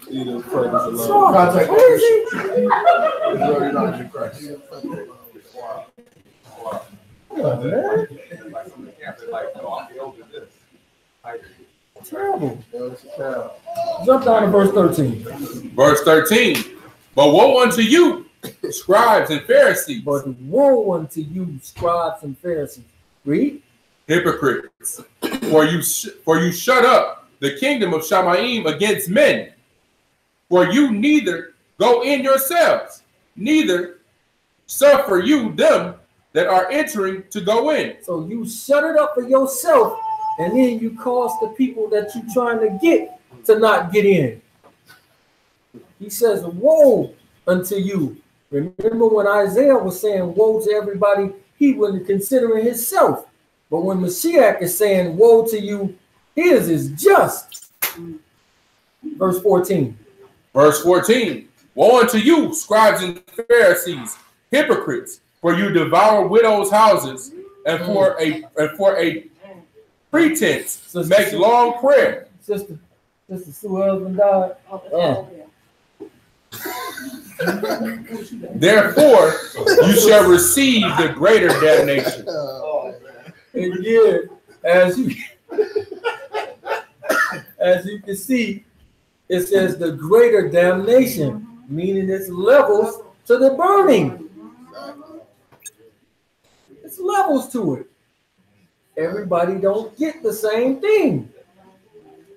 So when you do this, you get the greater damnation. Oh, boy. She a widow over there. Her husband died. Going over there and see if she all right. Going over there and make sure she all right. Taking this cat back.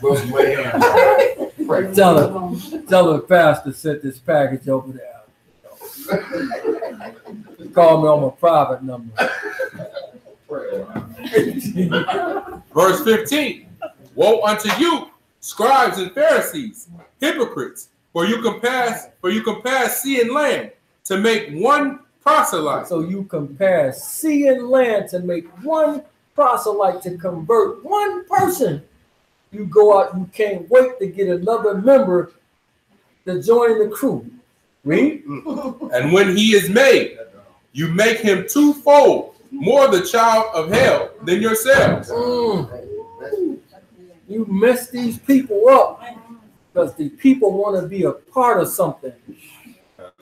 Celebrities and all these different type of people. Exactly. It's terrible.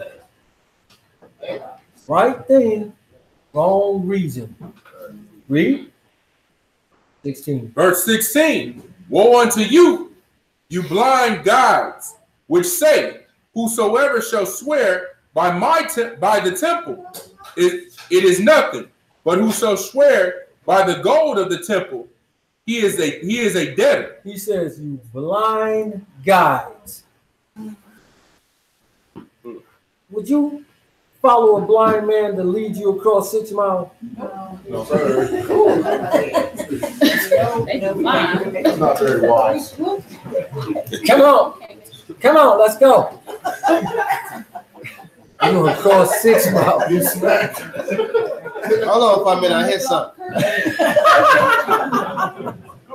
Oh, that's just one of them little scooters on the side. Oh, you about to get killed. You follow the blind guy. Doesn't make sense. Jump down to 23.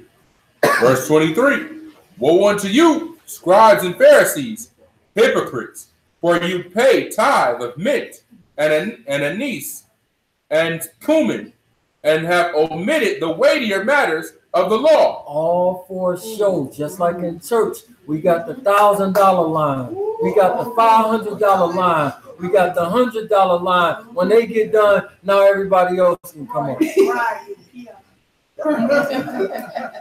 And again, looking down on the people which are condemning you to the fire. Right? Go ahead. And have omitted the weightier matters of the law. The weightier matters of the law, which is what?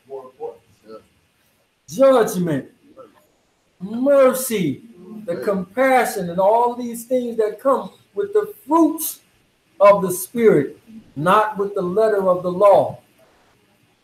Read. These are you to have done, and not to leave the other undone. You blind guides, which strain at a gnat and swallow a camel. So they were so careful with their wine that they could spot a gnat in there, as small as a gnat is, right? Attention to detail with everything. But while you paying attention to this, all the big sin is getting right by you. You don't even see it. Strain at a gnat, but swallow a camel. 25. Verse 25. Woe unto you, scribes and Pharisees, hypocrites, for you make clean the outside of the cup and of the platter, but within they are full of extortion and excess. So again, clean on the outside. Everything outside looks beautiful. I got my garment on, fringes all on it. I got the thing with the fringes on it, everything. But inside, the part that nobody can see, it's rotten. It's rotten. Same thing that he accused the publican of having. Not like this guy. He said you were full of extortion and excess. Verse 26. 26.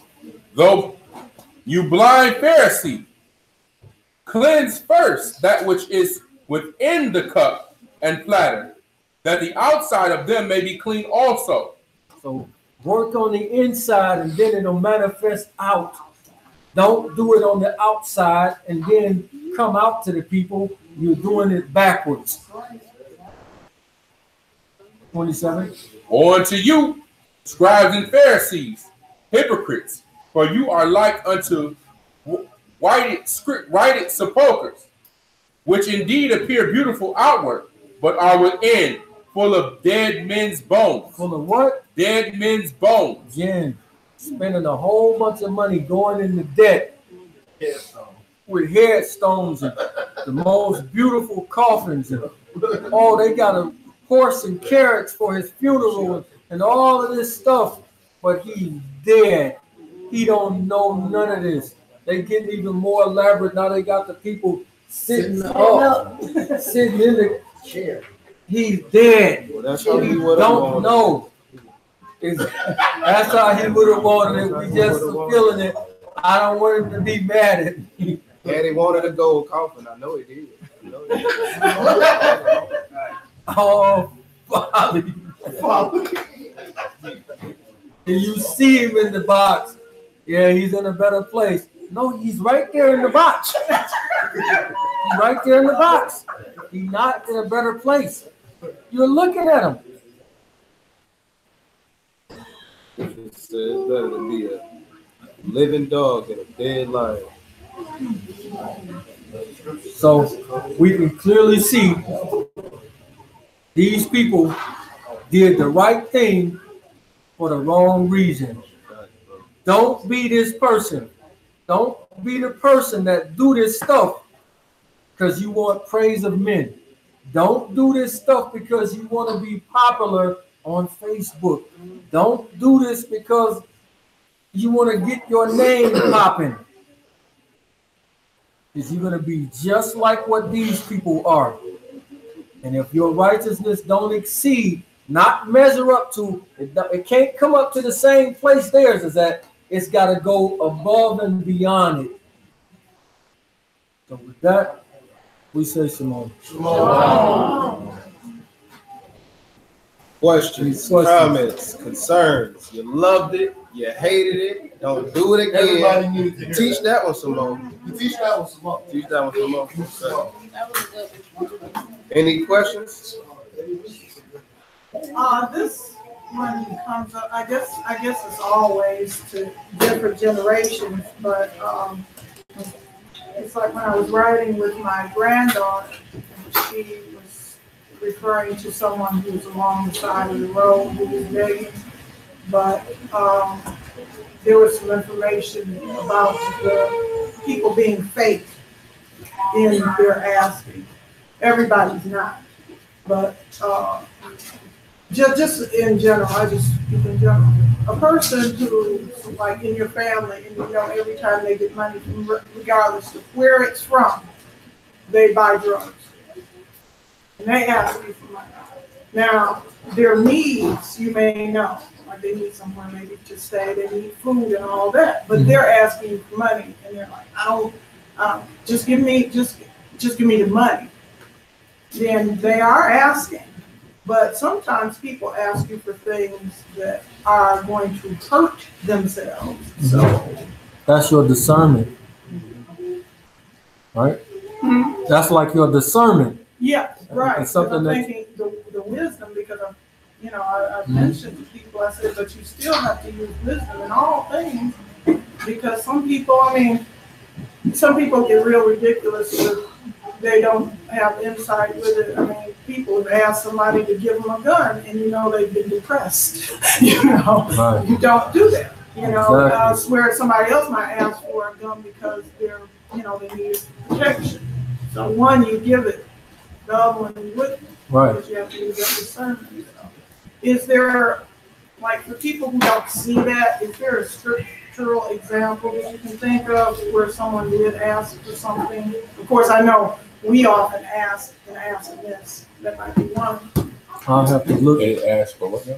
Sometimes, the scriptures do say that we, when praying, ask amiss. So I'm sure all of us can attest that there are many things we can think back on that we prayed Yah, even though at the time we really wanted it and asked Yah for maybe a friendship, maybe a mate who was not right for us, or whatnot. And we look back on it now and say, thank Yah that he did not give me what I asked. Right. But a lot of people don't see that. They think that they're good enough, they follow the laws as they see them or whatever. They ask them to give them, or people should give you whatever you ask. Yeah, I got something. You saying when you ask for something, when you know, when someone asks for something, yeah, you know it's gonna Be detrimental. And the question is, should you still give it? Not really. I'm talking about a scripture to give people who think that you should. Like, for example, I was trying to teach my granddaughter, who was very sympathetic, which, when kids get around 8, 10 years old, they think, they take things at face value, and they think that as you ride down the street, you should be just handing out money to people on the corners. There's a little more to it. Because like the 8 Mile Woodward, for example, read some things, people have tried to give the people jobs, they investigated and found out a lot of those are drug dealers, and that's a facade just to be able to do it. It definitely is, because like I've seen numerous of them when they finish, where they got a wad So they basically are playing the percentages, right? So you stand at this corner and 50,000 cars go by here a day, right? So out of 100 that go past, one person give you $1. By the end of the day, you got a nice amount of money. Yeah, you're making more than the people who are going on their way to a job. Yeah.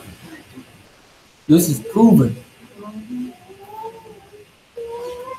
If I may give a quick example, when I first learned about that, was they had on a 2020 kind of thing a few years ago. This man who worked in downtown Manhattan had a good job. He had lost his job, and for a year, his family didn't know that he lost his job because after he lost his job, he didn't tell his wife and children. He would leave the house in a suit. He would go somewhere, change clothes, and put on pulvers like clothes and stand on the corner, and he was bringing home the same amount. And so the public was taking care of his high living. So the one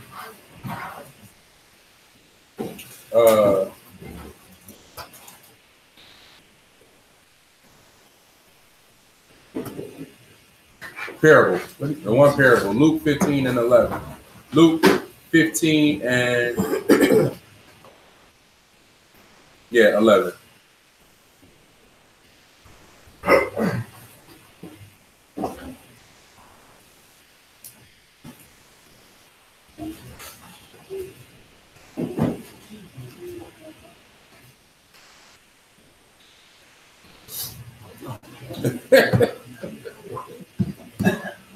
One moment. Luke 15.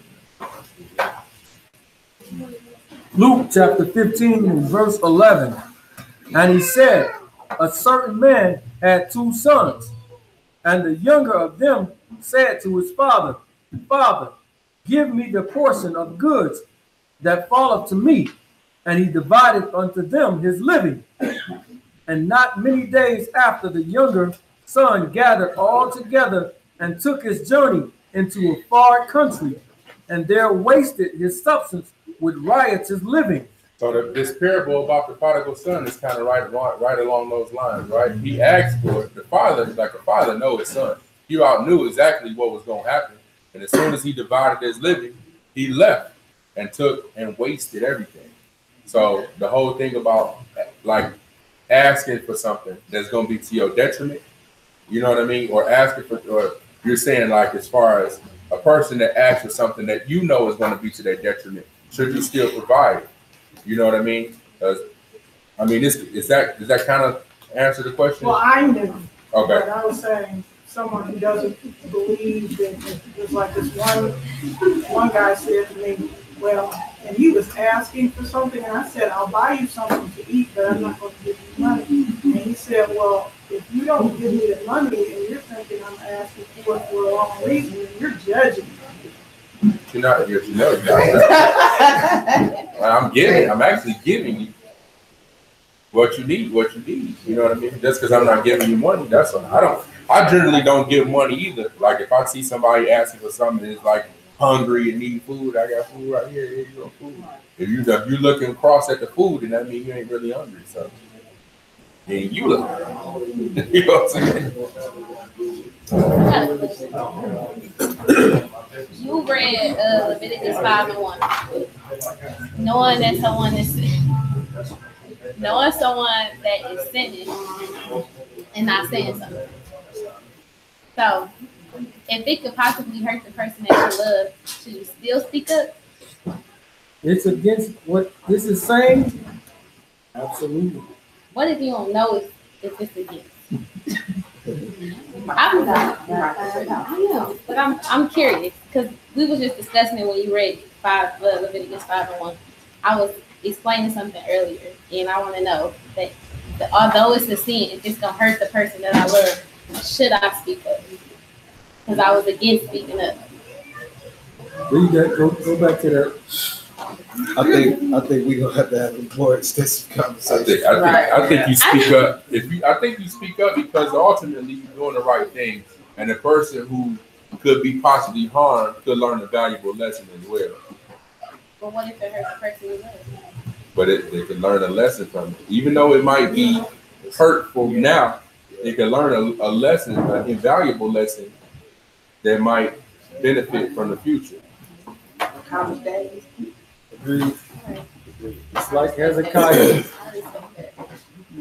Read that again. Leviticus 5:1. It's going to answer itself.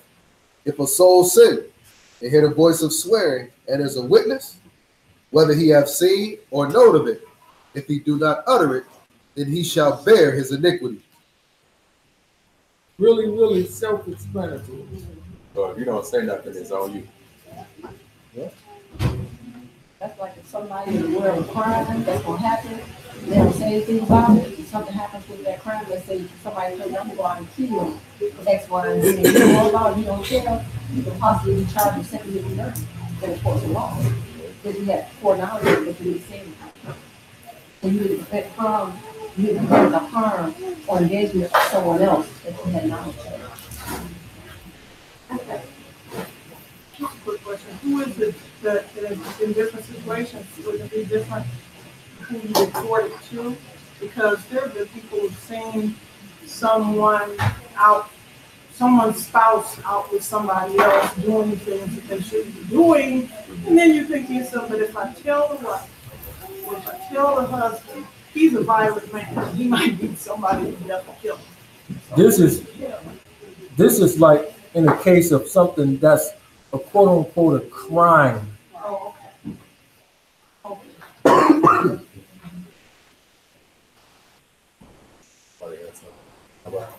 Anything on the chat? Yeah, there's one good on the chat talking about Sirach. The question is, when do you apply Ecclesiasticus? Oh, yeah. The question is, when do you apply Matthew 5:42 or Sirach chapter 12, verse 1 through 7? And this is what I've been looking at. So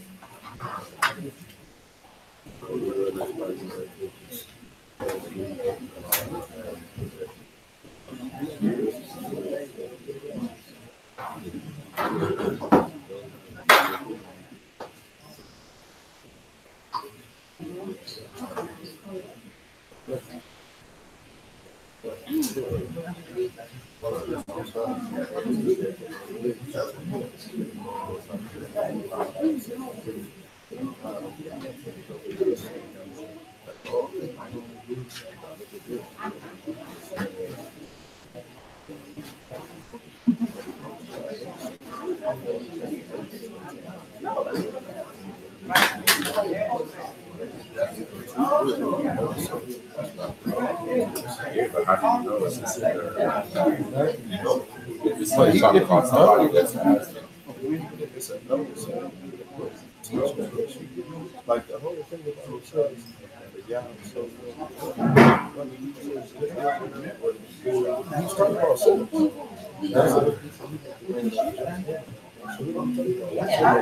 That's why I'm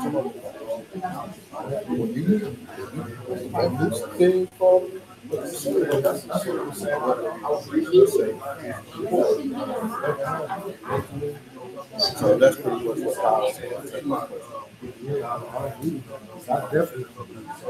All right. So the question is this: Matthew 5:42. Read that out. Matthew chapter 5 and verse 42. Give to him that asks you, and from him that would borrow of you, turn not you away. So the principle in that is give to a person that asks you, right? Don't turn away from it, right?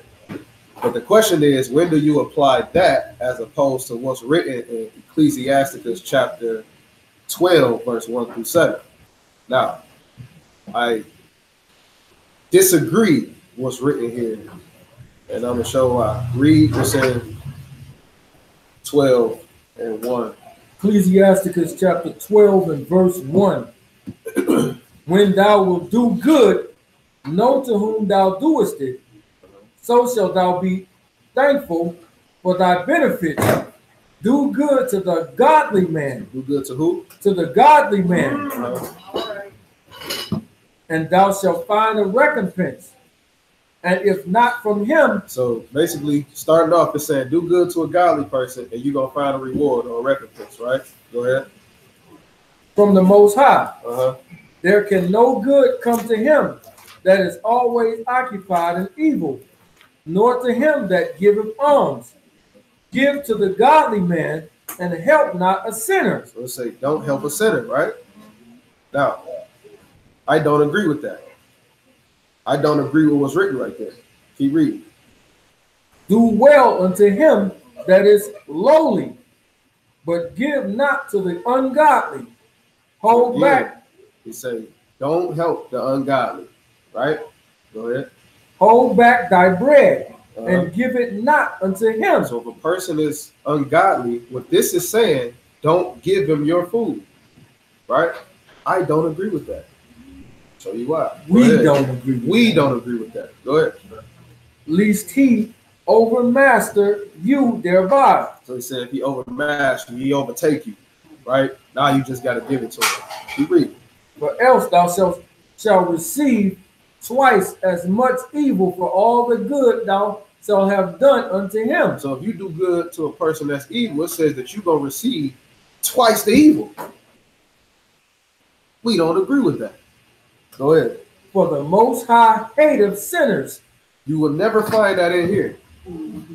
Keep reading. For the Most High hateth sinners, and will repay vengeance unto the ungodly, and keepeth them against the mighty day of their punishment. Give unto the good, and help not the sinners. Now, we're going to go through this book, and we're going to show why we don't agree with that, right? This in the Apocrypha. Oh, okay. Matthew chapter 5 and verse 42. Matthew chapter 5 and verse 42. Yeah. Give to him that asketh thee, and from him that would borrow of thee, turn not thy way. And don't say give to the righteous. Don't say don't give to the wicked. Don't say none of that. It said give to a person that asks you, right? If you outside and somebody come up to you and say, hey, brother, I need something to eat. Are you fact checking? Yo, my man, you keep the commandments? You ain't keeping the commandments, I can't. That's not your job. Your job is to give to that person, right? Keep reading. Ye have heard that it hath been said, thou shalt love thy neighbor and hate thine enemy. But I say to you, love your enemies, bless them that curse you, do good to them that hate you, and pray for them which despitefully use you. If a person hates you, are they sinning? Yeah. What did you just say, dude? But I say unto you, love your enemies, bless them that curse you, do good to them that hate you. We just went through this whole thing about the people that hate you is committing what? Sin. He said to do good to them that hate you, right? We don't agree with that. Keep reading with the Apocrypha on that. Go ahead. That hate you, and pray for them which despitefully use you and persecute you. Verse 45 is the key. That you may be the children of your Father, which is in Shamayim, for he maketh his sun to rise on the evil and on the good, and sendeth rain. Sendeth rain on the just and on the unjust. What is the rain for in the scriptures? Crops. It's for the crops. It's for the food, right? So he said he sent rain on the just and on the unjust, on those that are righteous and those that are wicked, right? When you pulled your crops from, like he went through that law today, when you had your crops and some failed, right? He said, don't pick them up. Leave them for who? Right? They don't say leave them for the fatherless that's righteous. Leave them for the poor that's right. This is what they're entitled to according to the Father. If somebody didn't come and bring this word to us by way of the Father, which is doing a good thing, right? Us as sinners will be left in sin, right? You can't show the Most High's light by destroying it, by covering it. You know what I'm saying? So there is no applying Sirach chapter 12 according to these scriptures. The Most High don't say he hate the sinner in the scriptures, right? In fact, he gave his son that sinners. Amen.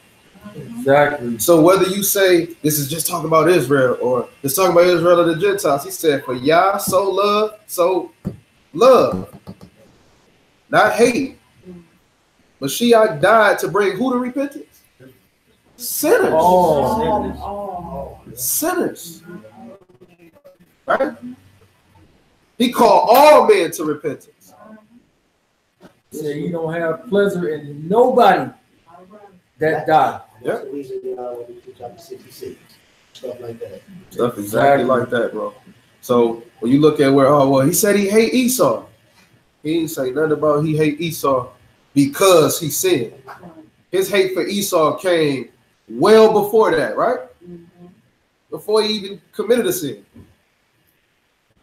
So we got to understand it's not a thing to where, if they not keeping the commandments, don't help them. If they not, that's crazy. Mashiach went to the poor. He said, I don't go to the people that's well. He said the sick need a physician. Right. The people who he was feeding and all of these different type of people that became his disciples were people that were sinners first. So again, there's no time that you apply Sirach chapter 12, verse 1 through 7. So what do you feel about that translation? Like, as in, like, did they add that, or do you feel like that came out of the original book of Ecclesiastes? Brother, I don't even know if you could translate that wrong. But if there's another one, and that don't say that, I have to see it. You know what I'm saying? But just, this is one of the reasons why when we teach, we only teach, we don't never say, no, I don't read this, no, I don't. One of the reasons why we teach out of this is because somebody got to explain that. Ain't gonna be us. You know what I'm saying? So we ain't against nobody that reads it or anything, but we only teach out of the book. That's it. That's a great reason.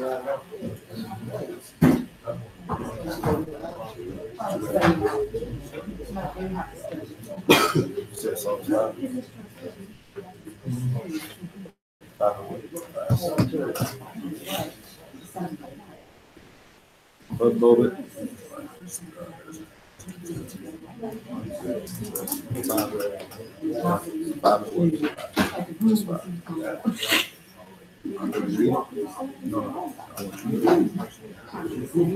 This is the whole chapter?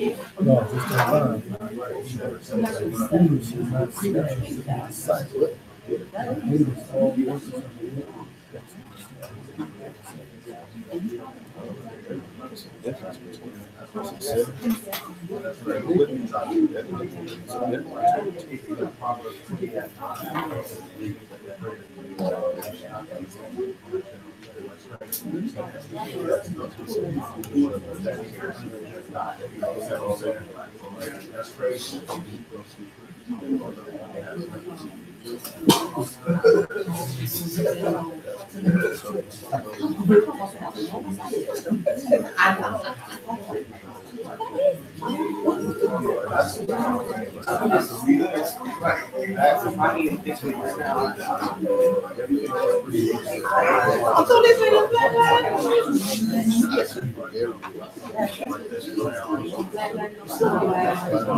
Yeah, that's why I say and this is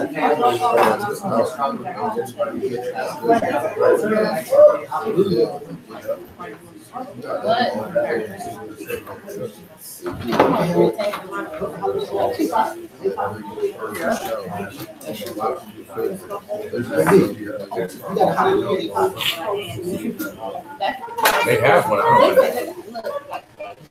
think they have one.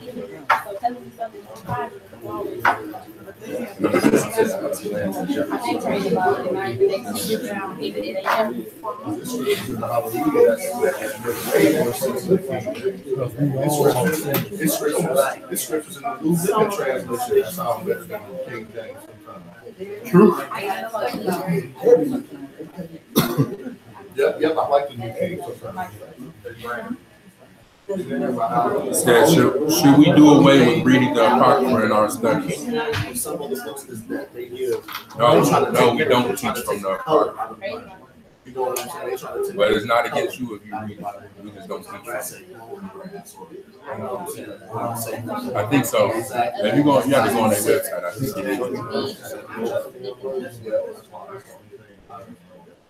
That's why.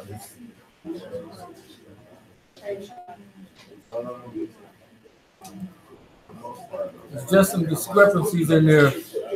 So rather than teach and then somebody say, well, what about this? And then we can't answer it, so we just leave it alone altogether.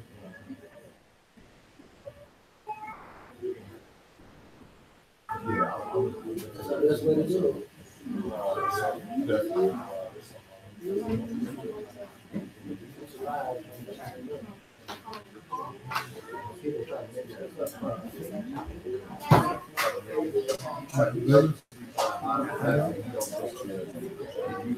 Yeah, hold on, I'm looking for the one. Does it actually say Oppo?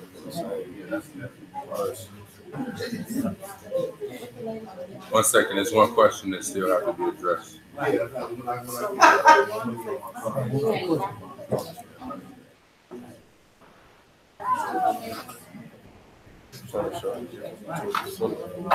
Oh.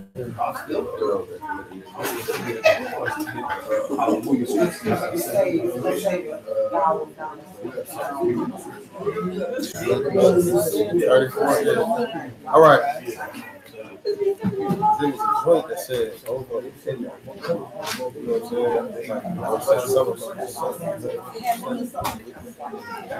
So the question is about what's the Psalms 5. About Psalms 5.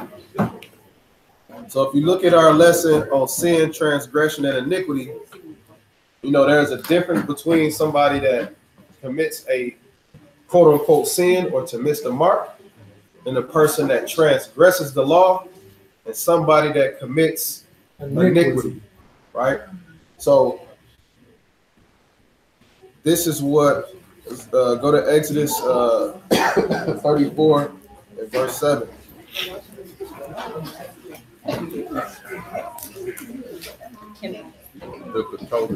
Well, read the Psalms 5 real quick. Psalms 5 and 5 and 1. Or 5 and whatever it was. Psalms 5. Read that. Oh, you got it? Psalms 5 and 1. Give ear to my words, O Yahuwah. Consider my meditation. Listen unto the voice of my cry, my King and my Elohim. For unto you I will pray. Will I pray? My voice shall you hear in the morning. O Yahuwah, in the morning will I direct my prayer unto you, and will look up. For you are not an Elohim that have pleasure in wickedness. So this is David praying to the Most High, right? Go ahead.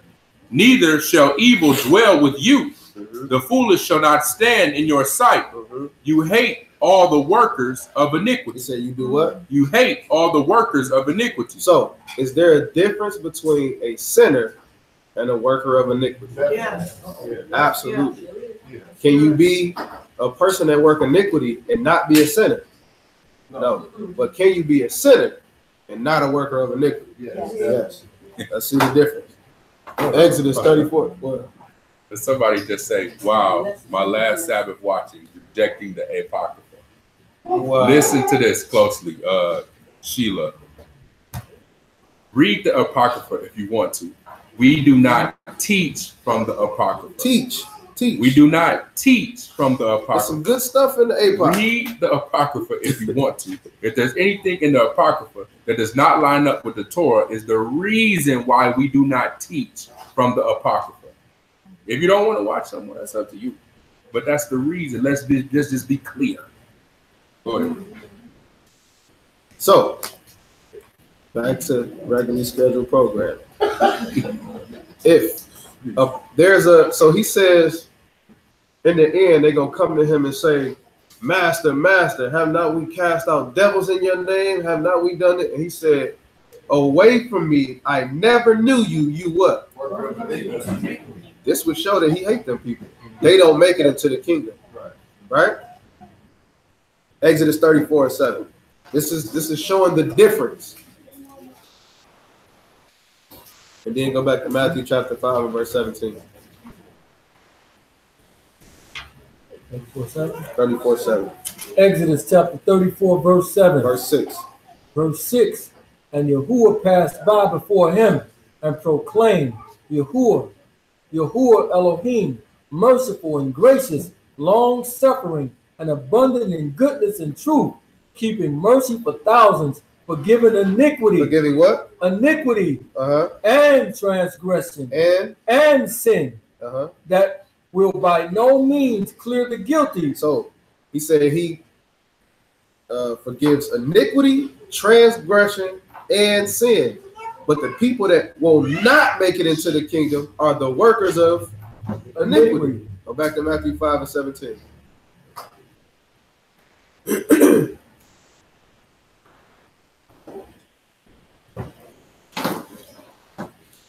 Matthew 5:17. Think not that I am come to destroy the law or the prophets. I am not come to destroy, but to fulfill. For verily I say unto you, till Shamayim and the earth pass, one jot or one tittle shall in no wise pass from the law, till all be fulfilled. Whosoever therefore shall break one of these least commandments. Break one of the what? Least commandments. And shall teach men so. Would that mean that they committed a sin? Yep. That does mean they committed a sin, right? So he says that those that work abomination or iniquity, those that are unclean, and those that are liars will not enter into where? The kingdom of Shamayim. The kingdom. He says right here, but whosoever therefore what? Shall break one of these least commandments. This means that this person has committed a sin, right? Go ahead. And shall teach men so, he shall be called the least. Where? In the kingdom of Shamayim. So we got to understand, it's not that he hates sinners, but if you are a worker of iniquity, if you are a worker of abomination. Maybe that's what it was referring to in the APOC. It could have been. It could have been. Oh, like the ox said, when you're talking about iniquity, what is iniquity? Iniquity will be committing a sin on purpose and then covering it up. For example, David, right? He slept with Bathsheba, right? He committed a transgression. Then he sent Uriah to be killed to cover up this woman being pregnant by him. So David committed transgression, and then it spilled over into iniquity. You know what I'm saying? So that's just an example, but again, we all have sinned. What it say? We all have sinned and fell short. But when you work iniquity, it's something different. But David was able to come out of David repented. Remember, the Most High said he long suffering, right? He merciful. The only thing is, if you die in your iniquity, it's nothing else. A living dog is better than a dead lion. I mean, you got time to make it straight. You got time to make it right. But if you die in your iniquity, that's all she wrote. That clear? Got any more questions on the chat? Only certain books I use from the APOC, Second Esdras, a couple chapters talking about the Messiah. When honoring the Feast of Dedications, how does that look? How does, well, you say when honoring the Feast of Dedication, how does that look? I'm not really sure. I don't really understand. And that's when it says on the 15th. Feast of Dedication? Where is that in Torah? Oh, no, I thought you said. What are you referring? What is he referring to? What are you referring to when you said where is that in Torah? No, they're saying there was somebody pointed out that in Tobit it said something about burning fish gulls or something like that, and somebody said that's not in Torah. And they were saying that that was they're trying. Someone was trying to say the Apocrypha was good. Somebody saying it's stating that it's got some things that don't line up with Torah. Right. Right. Yeah. Told it about the fish. Yeah, about the fish. You got a fish gall. when Yeah, that was honoring bad too. the feast of dedication, how does that look? I'm not really sure. No doubt, Doc, I got you. What that means? Honoring the feast of dedication. Yeah, it says, how does that look? I don't know if you want to say. It's in the 8, I believe. Everyone. Yeah. Okay, here's one more question. I do believe everyone condemned to the lake will burn for a specific time according to Yah's judgment. What happens after? Do they cease to exist? Yes. Yes, they are ashes. They are reduced to ashes. Like Sodom and Gomorrah. You saying, but I understand where it speaks about the feast of dedication. I don't know how does that look part. Right, I don't get that. I guess I said like, what is like how are you supposed to? How are you supposed to keep the feast of dedication? Yeah. I think that's what it's saying. Because I know in educational circles, we use things about how does that look, in other words, so you demonstrate. That's what do you do for it? For the feast of dedication. It's in Maccabees. I don't think there's no Maccabees 4 in there. No, like Maccabees 1 chapter. Oh, 1, okay. That boy talking about 4th Maccabees. It is a 4th Maccabees. I know.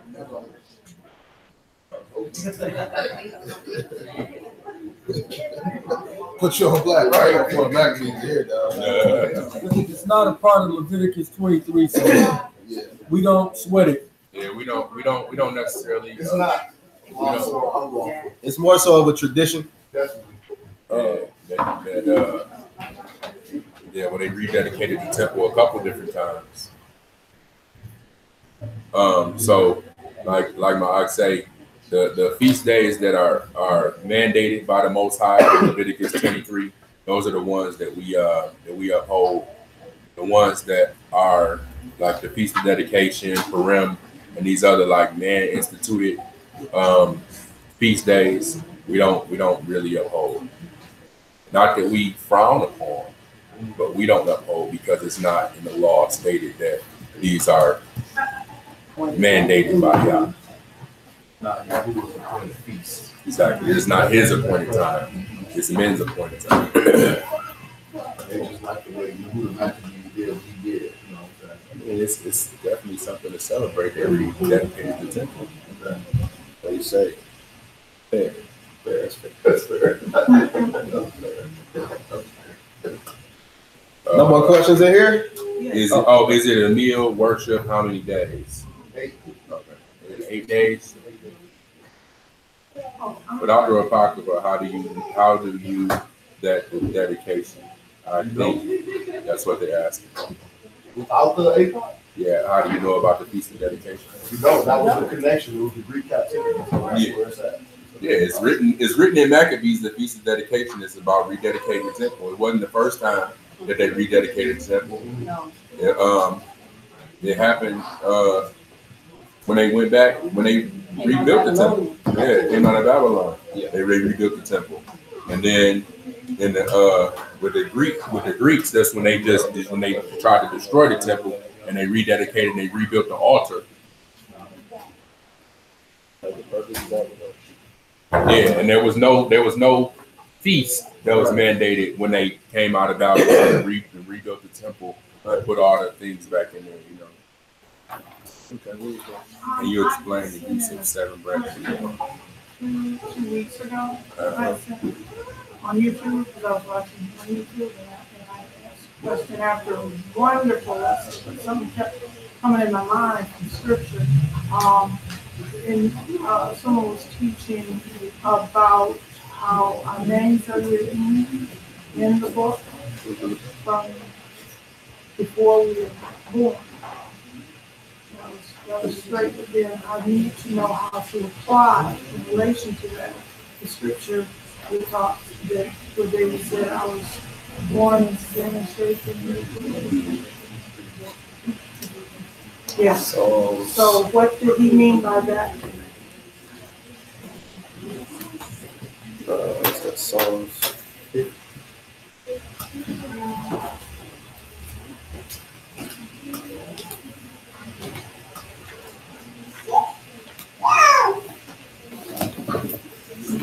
He makes it sound like in the moment he was born, he was on the outside. Redemption was not written in the book, maybe or something like that. Conceived. I don't want to misquote. You're right. It was conceived in and shaped in Psalm 50. I think it's 50. It's 50. I think it's 50. I'm not sure. No. Hold on. One sec. No, all of that was fast.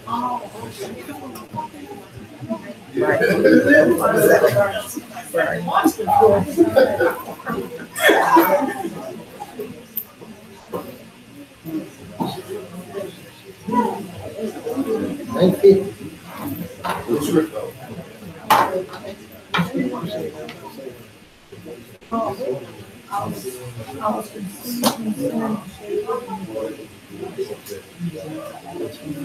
because, you know,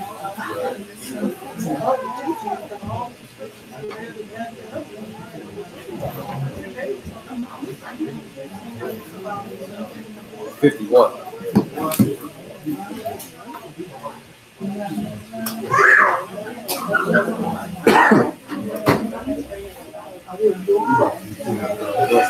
From that iniquity, from that sin, Psalm 51.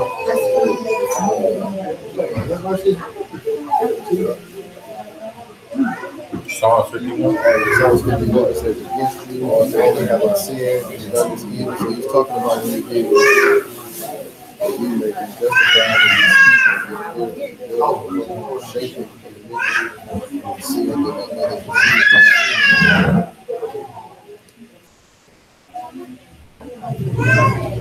What verse is that? That's Psalms 51 and 5. I actually break down in that. So Numbers 15. 15. All the way out. I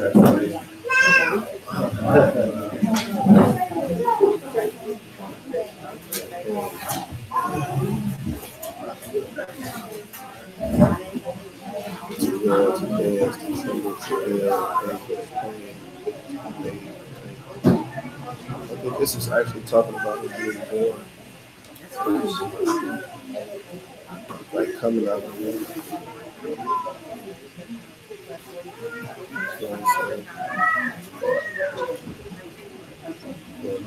This one says, twist 12 hands here from the What's that? This is that shape that is iniquity. What it's looking like is it's actually talking about being brought forth. You know what I'm saying? Like actually in the childbirth. Was that Psalm 51 and 5.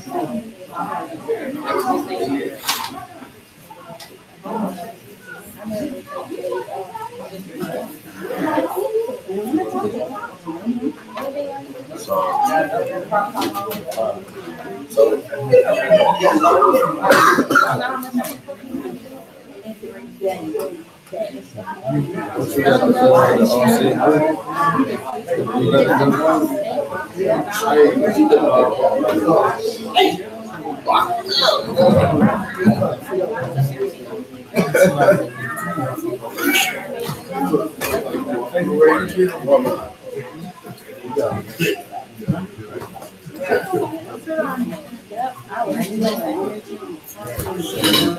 What is it?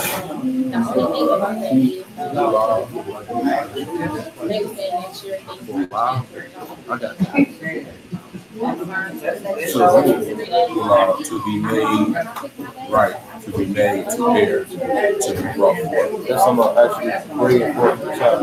Not actually before, to bring forth the child. Then it said, I sinned in my mother's conceived, right?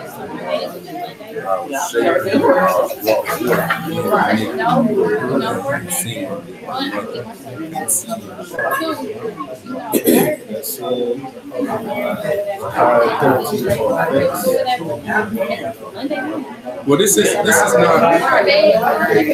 is not David talking about himself. This is they talking about the child. I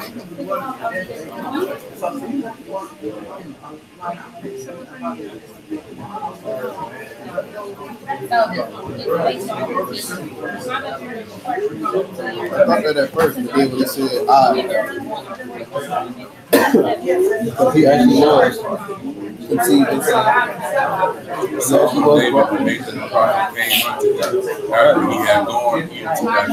Yeah, he actually was talking about that situation. You know what I'm saying? Right. The only thing I can't about is it's only one or two things. Either he's talking about the child, or he's literally saying bring forth childbearing. That was because of Eve's iniquity. Conceived is sin. It actually say for a woman, for a man to deliver seed is, you know what I'm saying, it's a sin. As far as law. So it's really asking the question, is David conceived in iniquity? Let's this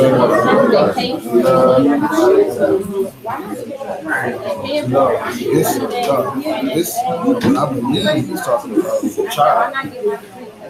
David's child. Yes. That was his iniquity. That was his iniquity? No, it's only asking the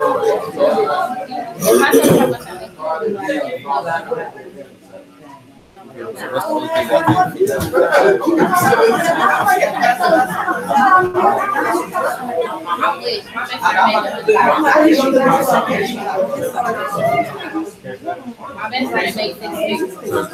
the menorah.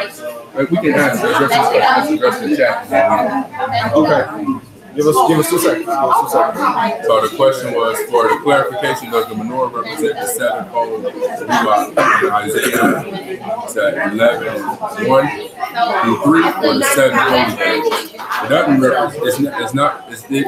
It's not a representation of. I can't say it's not, but it is described as the candlestick also in Revelation, right? The seven Ruach of the Father. But I know there's an illustration showing the appointed times on each one of the candlesticks. So it could be like a dual fold thing, but it's not anything stating that I've seen that you're supposed to do.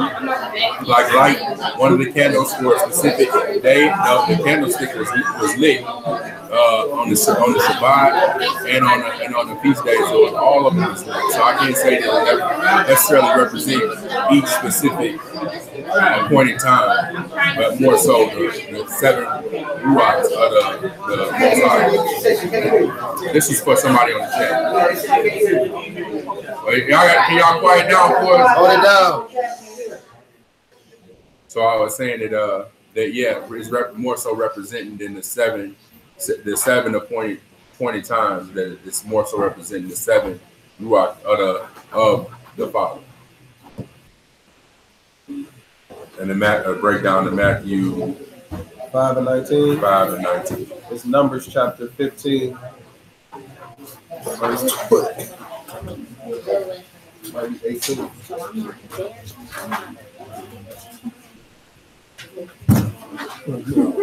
Oh, I was saying that. Hold on. In Revelation.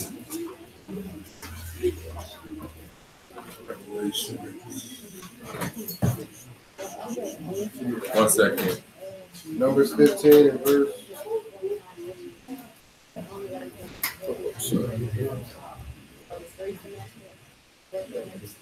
24.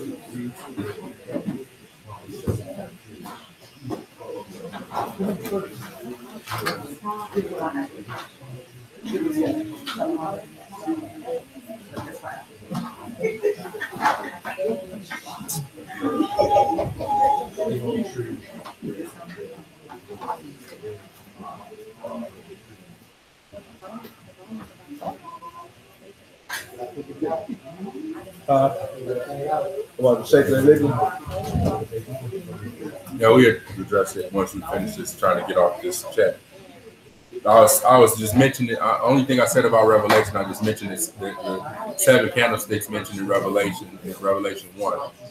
But those are representative of the 7 assemblies mentioned in Revelation.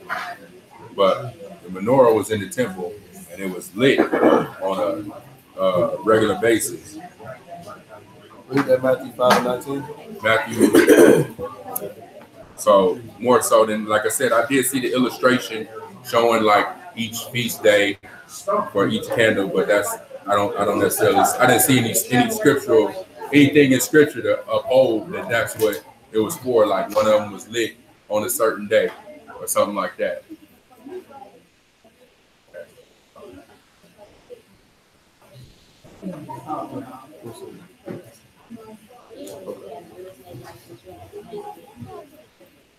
What's that? Matthew 5:19. Go back to the Matthew 5:19 breakdown.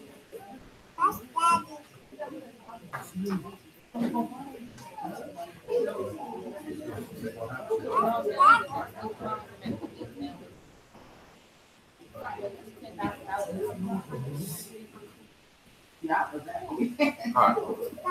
Bro, you already talked about this, bro.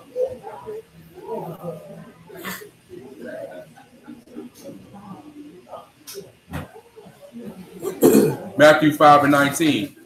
Whosoever therefore shall break one of these least commandments and shall teach men so, he shall be called the least in the kingdom of Shamaim. So the point is this person is going to actually be in there, right?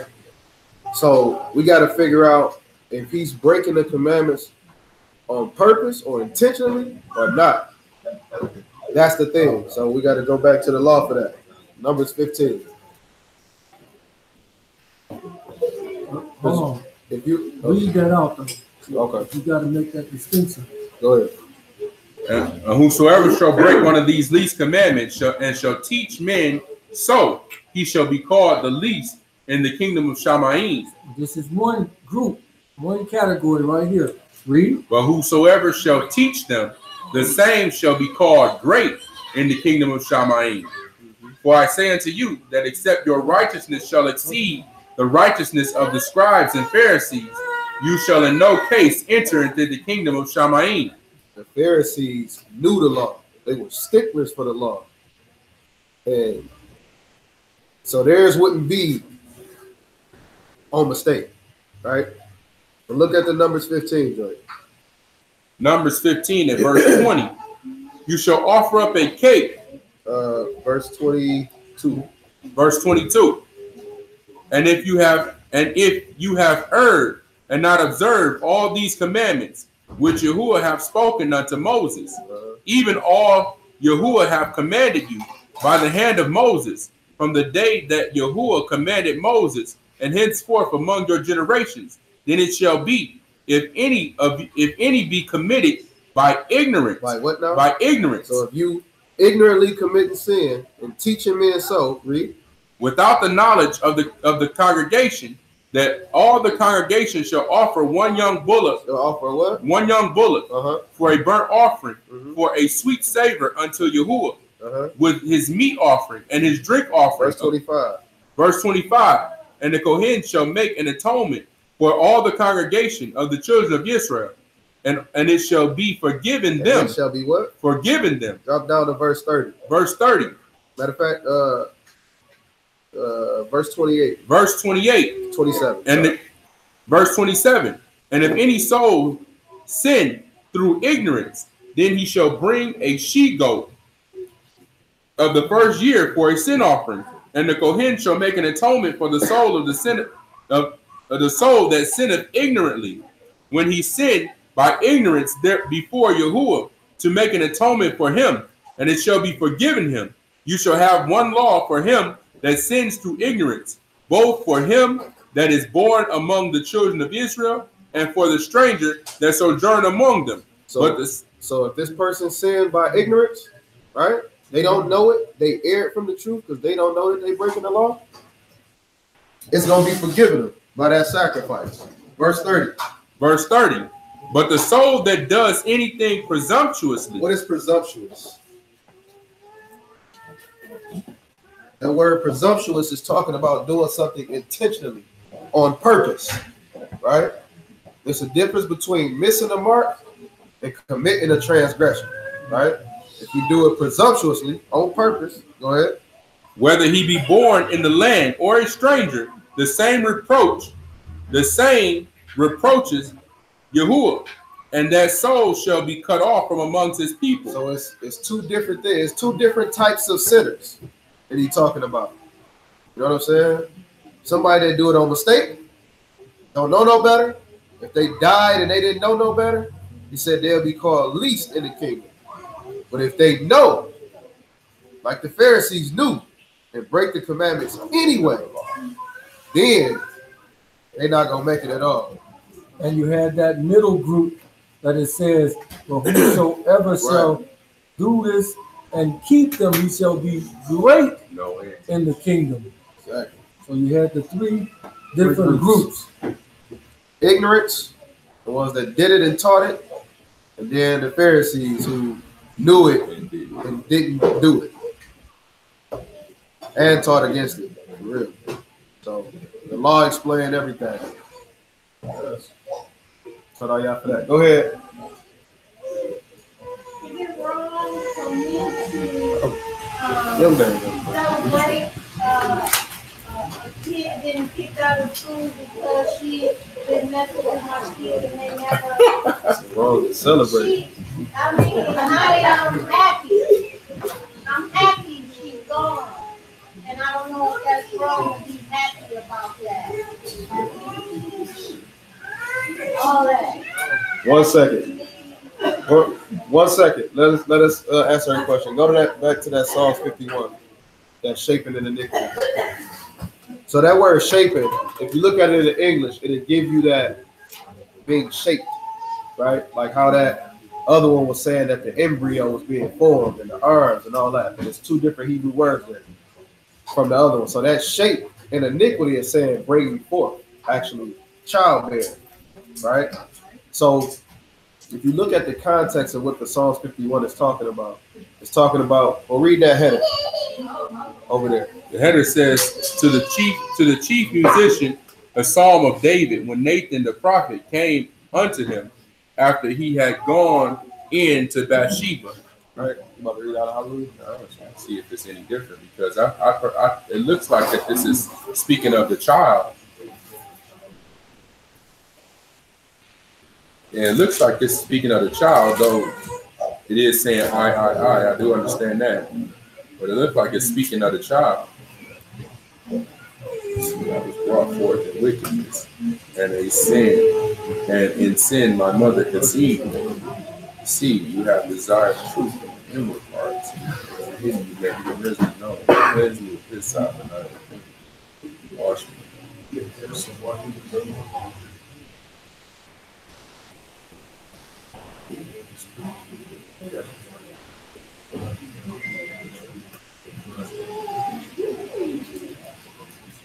Let me teach transgression.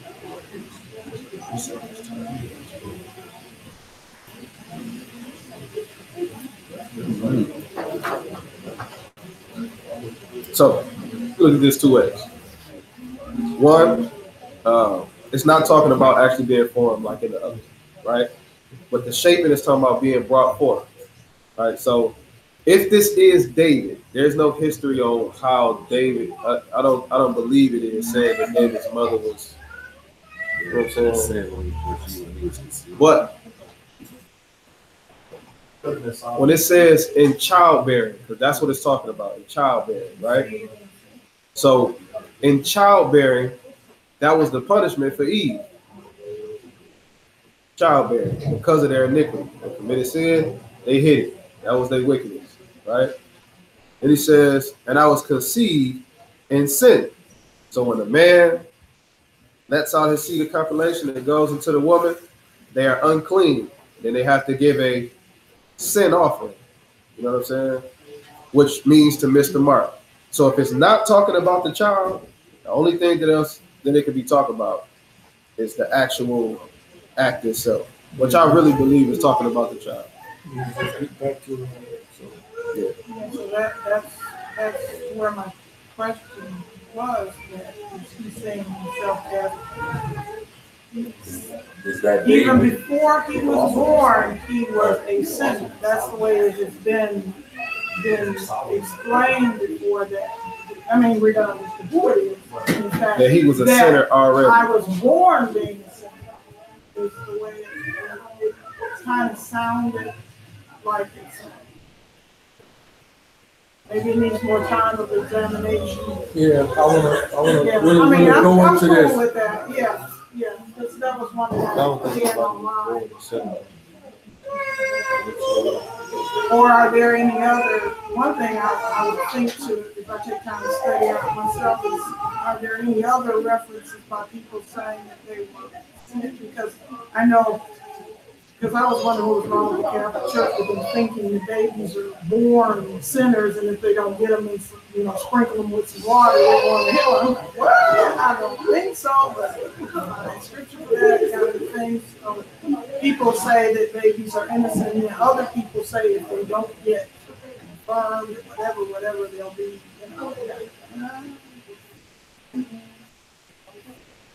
So that's why I enjoyed the lesson, because it does sound like the way you're teaching it with the scriptures, that we are in there and you do things that take them out. Yeah, I mean, we're going to look at it. I don't think it's an opposition though, to it. You know what I'm saying? But we're going to get to it.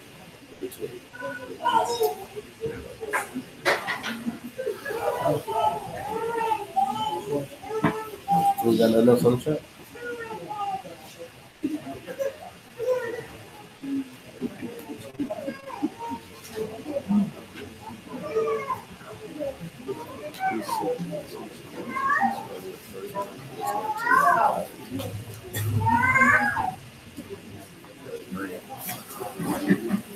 They disagree. I was saying, you can, or much you can.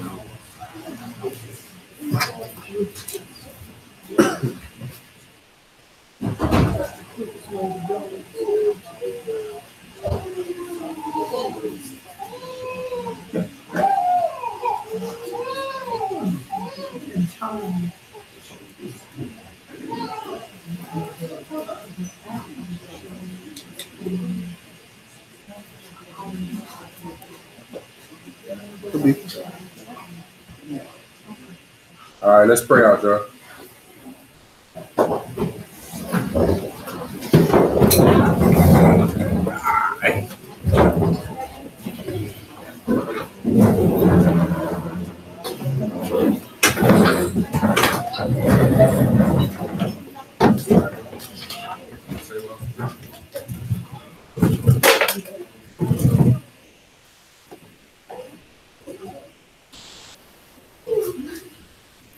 Thank you.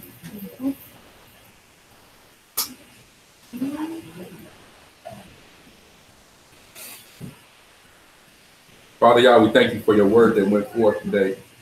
We thank you, Father, for allowing your word to be given to us, Father, uninhibited. We pray and ask, Father, that it would fall on the good heart, on the good soil of the hearts of the people, Father, that it may grow into something mighty, Father, and be used for the uplifting and the upbuilding of your kingdom, Father. We pray and ask, Father, that with this lesson, Father, that when we examine ourselves, Father, and take that long look in the mirror, Father, that we will understand that when we do the things that we do them for not for the wrong reasons, Father, but to be in the right standing with you, Father, understanding that this is the way we need to conduct on a daily basis, Father, not doing it for the reward, but understanding doing it, that we will be rewarded for doing it, Father. Father, we just pray and ask, Father, that you would just continue to enlighten us according to your word, Father. Continue to lead us and guide us into all righteousness. Continue to order our steps, Father. Be a light unto our path. Use us, Father, for your word to flow through, Father, as vessels, Father, for your ruach, Father, to be delivered unto your people, Father. Father, this and all these things we pray and we give thanks. Bashem Yehovah, Ben Kaya Hoshua Hamashiach, Kodesh. So be it. So be it. Avinu Shabbat Shemayim. Avinu Shabbat Shemayim. Ikadosh. Ikadosh. Shenka. Shenka. Tabo. Tabo. Malkutka. Malkutka. Yeaseh. Yeaseh. Ratzonka. Ratzonka. Ba'aretz. Ba'aretz. Kasher. Kasher. Nasha. Nasha. Bashemayim. Bashemayim. Tein Lanu. Tein Lanu. Hayom. Hayom. Likim. Likim. Hikanu. Hikanu. Usla. Usla. Lanu. Lanu. Eight. Eight. Ashmatenu. Ashmatenu. Kasher. Kasher. Sukim. Sukim. Anaknu. Anaknu. Lasher. Lasher. Ashmu. Ashmu. Lanu. Lanu. Wa'al. Wa'al. Tabinu. Tabinu. Lede. Lede. Masa. Masa. Ki. Ki. In. Hasulanu. Hasulanu. Min. Min. Hara. Hara. Ki. Ki. Laka. Laka. Hamam Laka. Hamam Laka. Waha Gibora. Waha Gibora. Waha Tifare. Waha Tifare. Gome. Gome. Ulamin. Ulamin. So be it. So be it. Yeah. Y'all boys got y'all. Everybody say that word.